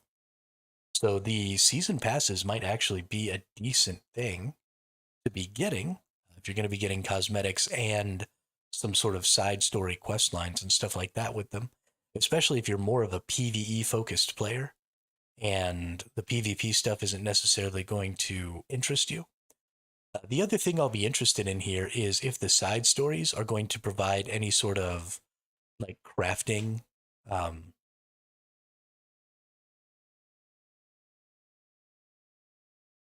like blueprints or anything like that. So, this whole storyline is about, it looks like it says a stranded harvester, a desperate crew. Um, so this is like a gathering kind of thing. I don't think the polar ice caps will have the worm, but it will probably have some sort of other creature. The worms are allergic to water. Yeah, I'll be interested to see what this is about. But there may be some sort of like gathering tool or something like that maybe you'll get the ability to craft through this side story. I don't know if they've mentioned specifically that um, there won't be any like player power benefit to having these seasonal passes. I don't know exactly what their position on that is. So that is something we'll have to keep our eyes on. It's just that we don't want to miss out if there's some sort of player power we can earn here, or some sort of better. Well, so they say there is no pay to win with the DLCs, but oftentimes companies manipulate the term pay to win. Um, so I'm one of those I'll believe it when I see it kind of people, right? Because, like, in my opinion, pay for convenience is pay to win. In my opinion, if, there's a really good cosmetic that's really good for camouflage, but it's a paid cosmetic, that's pay to win. Lupercal 8796 says my duke here's the full skills breakdown list of all classes. Yeah, sorry, you can't actually put links in the Twitch chat loop because that's something that people do to perpetrate scams and stuff a lot. So it's not possible in the Twitch chat. But you can put it in the Discord.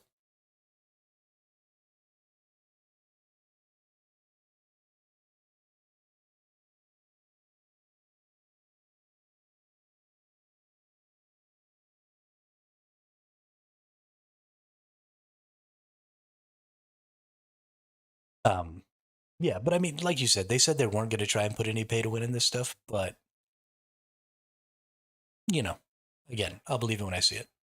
And I would consider, right, if there's a cosmetic and it makes you blend in really well with the dunes and it's a paid cosmetic, I count that as pay to win, right? Because better camouflage, especially in this game, because like they said, no name tags, no anything like that. And they're intentionally making camouflage kind of a thing. Um, then I view what pay to win is a little more strictly than what other people do. And so, we'll see. We'll see what happens.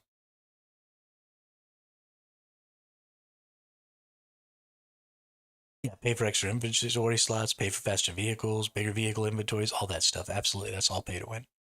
But they would just call it pay for convenience instead of pay to win. Or, people even do stuff like pay to advance isn't pay to win because really it's just making you advance faster, but it's not gaining you any power that other people can't earn on their own, um, or that isn't part of the regular power progression. And I disagree with all that too, because if you get to the end game faster, then you have time to be accumulating resources without opposition. And so that leads to your betterment, your better ability to win. So I just, I don't companies are specifically they hire marketing teams that obfuscate what they mean by using, strange definitions of words or stuff like that. So I want to see who the harvesters are going to be like. Yeah, any new group of people in the game. The NPCs in this game are going to be really interesting, especially because there's so much deep lore behind the Dune factions and groups and stuff as it is, that it will be really interesting to see how they put um,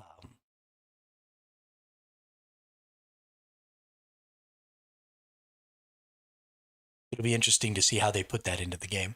They've already kind of changed the Landsraad system, right? So,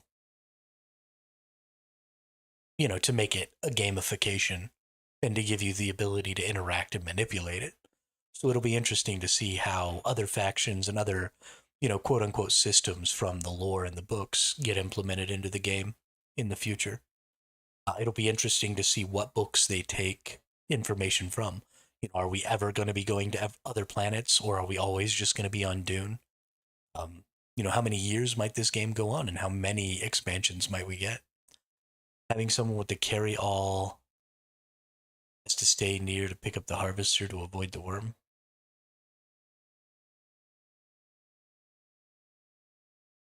Hey, what now? I am confused.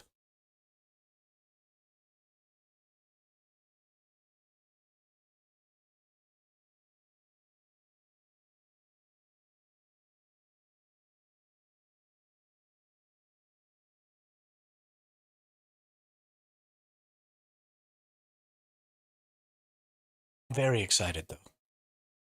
Can't wait to get the whole guild together for that first time to go out into the deep desert and to hit up a spice plume, right? Get out there with like 5 or 6 spice crawlers and some huge transport ornithopters and just a mass of people, right? And you've got your perimeter folks that have their snipers out scanning, you've got people in ornithopters flying patterns above, looking for people incoming who might come to attack.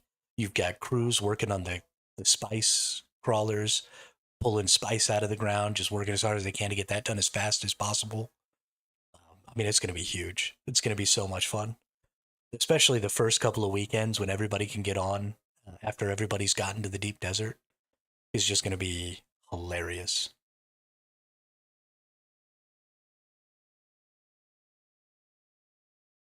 The person who has the giant ornithopter that carries the spice harvester has to stay nearby to grab it. Absolutely. Absolutely.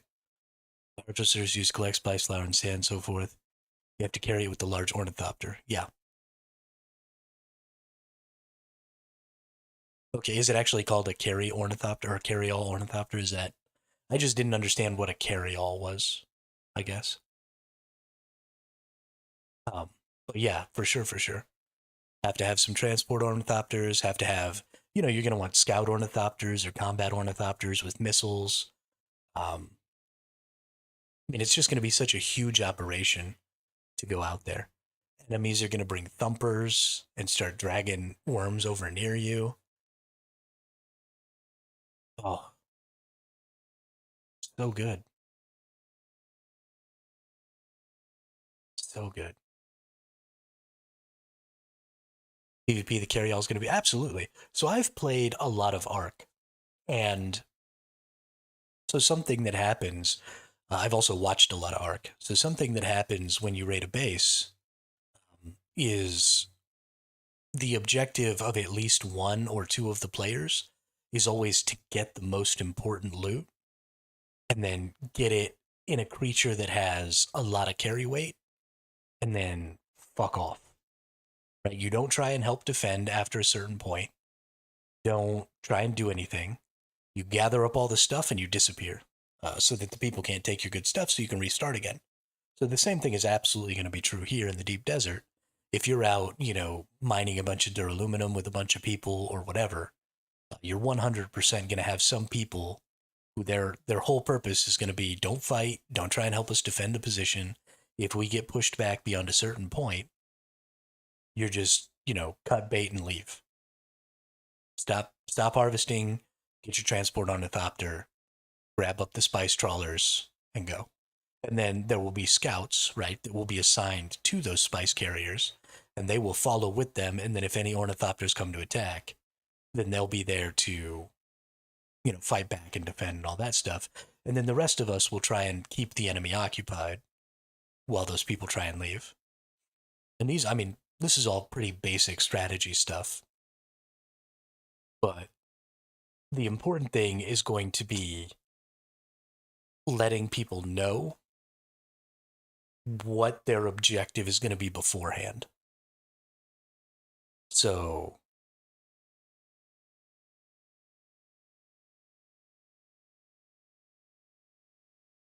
when attacking, you're going to want to knock out the carry-all of the opposing team. Oh, yeah, of course. Absolutely.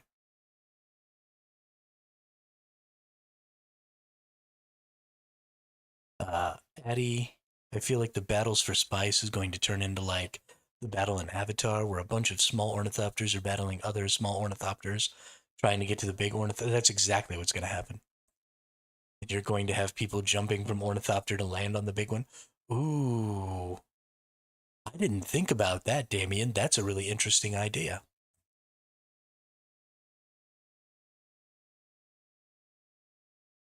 That's a really interesting idea. Yeah, Drat is our worm bait. Worm bait. Ooh ha ha. I didn't think about trying to land. That's something we're gonna have to test. Is if you can ride on an ornithopter just by standing on it, or if you'll just slide off. Because that's a great idea. Because I imagine there are explosives in the game. So I imagine if you could jump onto the transport ornithopter, you could just like dump a bunch of C4 type stuff and then jump off and blow it. You can ride a sand bike just by standing on it. Well, there you go. Yeah, actually, I've seen. So there is physics because I have seen some of those videos where people like push people out into the sand. Yeah, so botting this game is basically impossible because you'll be able to just, if you see a bot running around gathering resources, you'll be able to just like push them out into the sand and let a worm come and eat them, which is hilarious. The worm is like the ultimate anti-bot solution. It's so good. And it gives the rest of us like a really fun way to mess with bots. Because who doesn't want to push somebody out into the desert and turn them into worm food? I should be more than good to run this game. I have a good bit more than the recommended specs. Awesome, Ski. Very excited.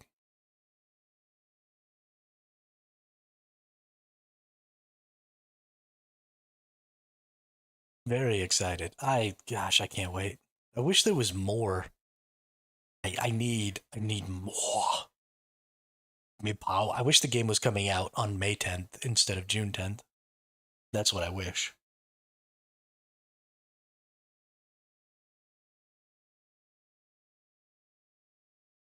The fact that we still have 13 or 33 days until I get to play this game is actually maybe 34. Are there 31 days in May? Oh my God. My life is over. My life is over.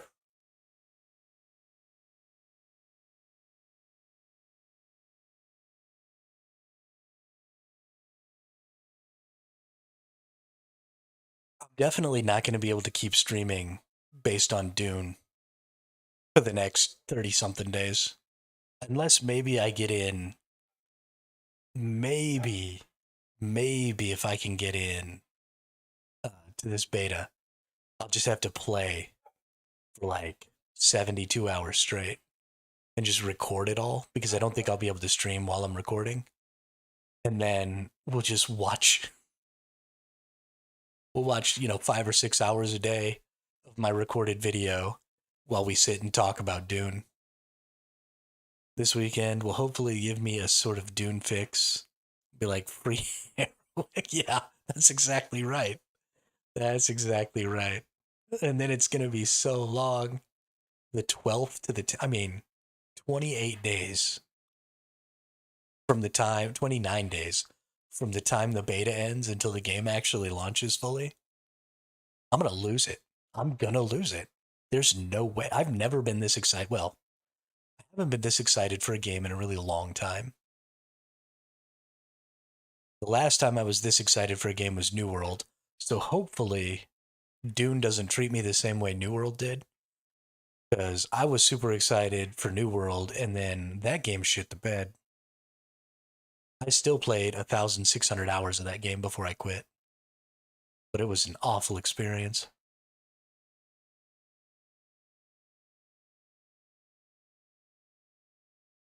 Yeah, so like I kind of want to get the head start, but I'm worried that if I get the head start, then it won't be on GeForce Now until after the head start. So I'm hesitant to do that. Um, if I see it on GeForce Now on the 5th, I might go ahead and just get the head start. But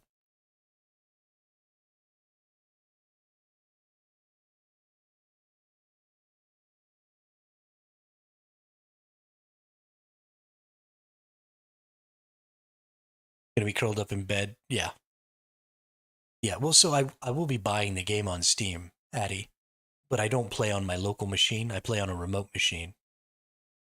I play on NVIDIA GeForce Now, so I'll buy it on Steam.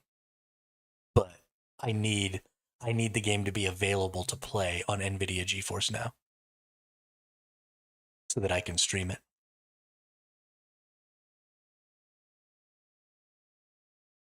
What happens when you got an old machine? Got to find a workaround.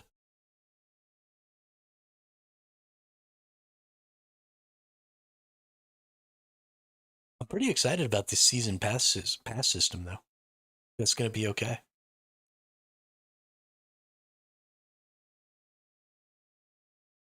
I think it's gonna be okay. One of these days, Addy. One of these days. I haven't even been streaming a year yet. It's been about 10 months. Yeah, almost right at 10 months. So we're making progress. We'll be all right. One of these days we'll get there. Then I'll get me a nice little rig. I've got until about the end of this year before I really need to get one. Spent 3,200 on a rig. Can't do it. I appreciate the thought, but we'll get there. By the end of the year, my hope is to be making enough a month that maybe I could just finance one, right? Just like go on Amazon or something and pay monthly for it or something like that. It's not the best solution, but I imagine by the end of the year we'll be there.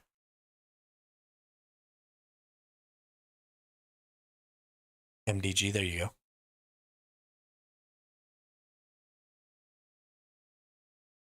I usually, so I've made all of my computers since I was 15. Just bought a new graphics card. You want my 3070 Founders card? So I don't have anything to put that in, Ashes. The rig that I'm using right now is actually a pre-built from like Dell or something that I bought. And it was my spare computer for a while until my other one took a dump. So I don't even know if the case would put a 3070 in it. Got mine through MDG with the liquid cooling and 4070. Ooh, nice. Just spent 3,200 on rebuilding my backyard retaining wall. Gross.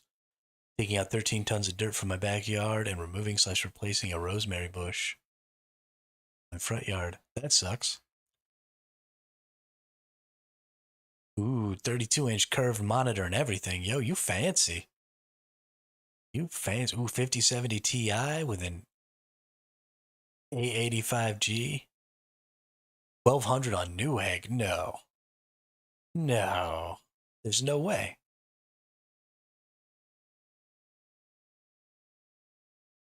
Yo, that's a deal right there.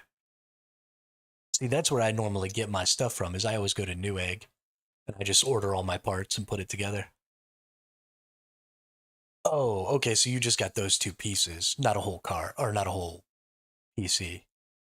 Just the CPU and the GPU as a combo? Or is that GPU and motherboard?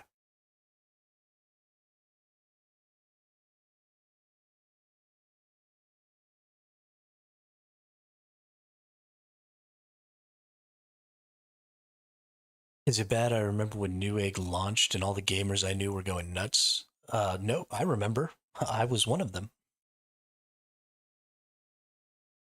Yeah, I've bought all of my parts from Newegg pretty much since I was a kid.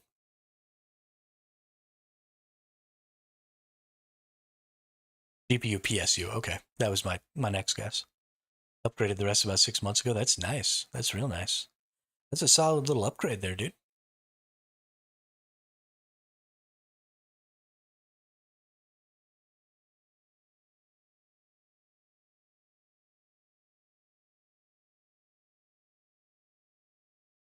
Remember seeing deliveries at all the houses, people building PCs? Yeah. Yeah, we had a lot of fun. It was much more difficult to build a PC back then. It was much more difficult to make sure you didn't accidentally get the wrong parts back then. It's pretty hard to mix things up nowadays, or maybe that's just because I know more now. But running a 3050 Ti and a laptop for my gaming. When I'm ready to start streaming, I'll probably just buy a Starforge system rig or something with dual monitors. New mic, new headset, new chair, new desks, everything. I'm going to be probably drop at least 6K on everything I want to do. Dang. Been gaming since the 2600 Atari, and yes, I had ET. Oh, nice. So I haven't been gaming quite since then. My first ever system was a Nintendo Entertainment System. I had an old NES when I was a little kid, and we've pretty much had every Nintendo system since the NES. We're pretty big Nintendo fans. But some of my oldest memories of gaming are me and my brothers playing the Zelda games. And so there's three of us, right? It's me and my two brothers. And we would play one save, and then we would sit and watch. And one person would play for, a half hour, 45 minutes, and then hand off the controller. And we would just play one save, and everybody would watch and play together. And it was a lot of fun. I love those old memories. First system was the NES, as well as Mario with Duck Hunt. Yeah, Duck Hunt with the gun. Heck yeah, I remember that. Buena pa buena pa buena. Buena pa buena pa buena. Back in my day, my friend that got me into PC could put a PC together from parts lying in his room. Run any game at that time too. Yeah, there was also a lot more about hoarding parts and stuff back then that you could actually kind of swap things around and stuff for sure. Ours was play until you die, then switch off. Nice. So we did do that sometimes too, for sure. For sure. It honestly got to a point. My brothers and I were really good about sharing when it came to playing. At least we were when we got a little older, right? When we were really young, we weren't. But as we started to get into our teens, we got really good about sharing, and it was just whenever you felt like giving up the controller. So a person would play, and they would play, and they would get to a point where they felt like they played enough, and then they just hand off the controller. And sometimes my brothers would be like so generous with their playtime that they would only play for like 15 minutes and then give up the controller. And I'd have to be like, no, no, no, your turn's not over. Keep playing. But I mean, we just had it was so easy to get along with my brothers playing video games.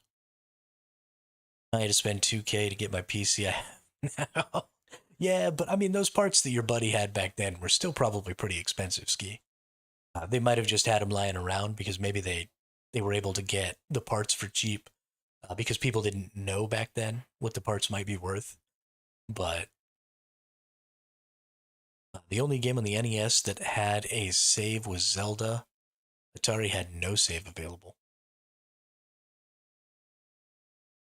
So you couldn't save on some of the NES games, but you could still, they still used a code system, didn't they? So that you could get back to certain levels.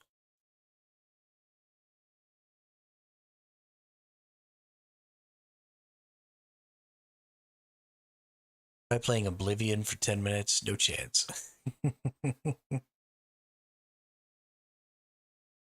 Cheat codes. Dude, I love cheat codes. So good. Remember playing Zombies Ate My Neighbors? Anybody ever play Zombies Ate My Neighbors?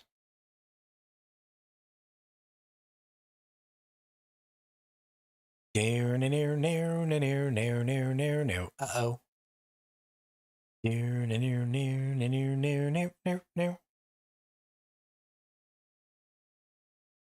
Such good times.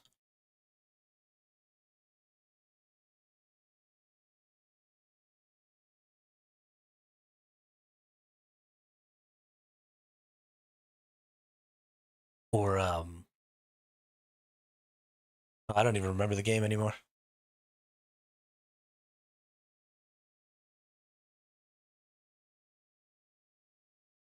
There was an old airplane game.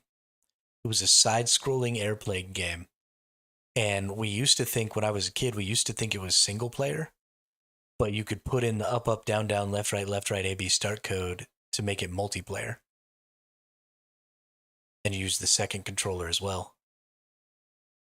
But I don't even remember the game anymore. Don't remember what it was called. It was a side scroll airplane game, like sort of like old school Star Fox games. But I don't think it was Star Fox.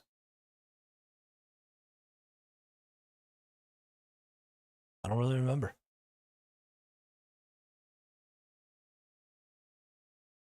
I feel so old now.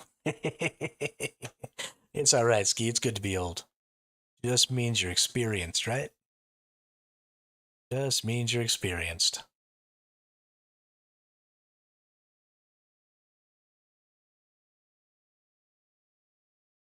But yeah, we don't really have much to talk about with the Dune thing anymore. And we've been talking for a little over 4 hours now. I think we're probably going to go ahead and call the stream for today. Sorry that we're not getting to stream longer, but I really do want to be focused in on Dune. And I'm having a lot of fun talking to y'all about Dune. And I think it's doing really well for the channel. So we're going to keep trying to find little things like this that we can talk about, little conversations we can strike up and try and learn and strategize and get prepped for the launch day as much as we can. So I really want to thank y'all for coming out. We had a lot of new folks in the chat today. Hattie, especially, thank you for your plethora of input. It's been really great to talk to you. So, yeah, I really want to thank everybody for doing that. We will be back again tomorrow at around the same time. And I will try and come up with another topic. Tomorrow will be the last day that we have to try and finagle something before the codes come out. So either I'll have a code, um, either I'll have a code and I'll be playing the game, or I won't have a code and I probably won't stream if I don't have a code because people will be actually watching the game. That won't do any good.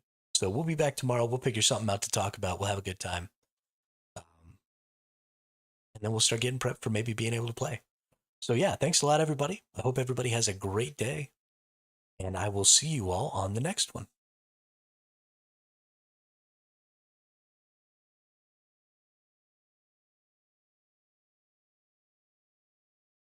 You're on your PC, aren't you, Addie? Just stream straight from your PC.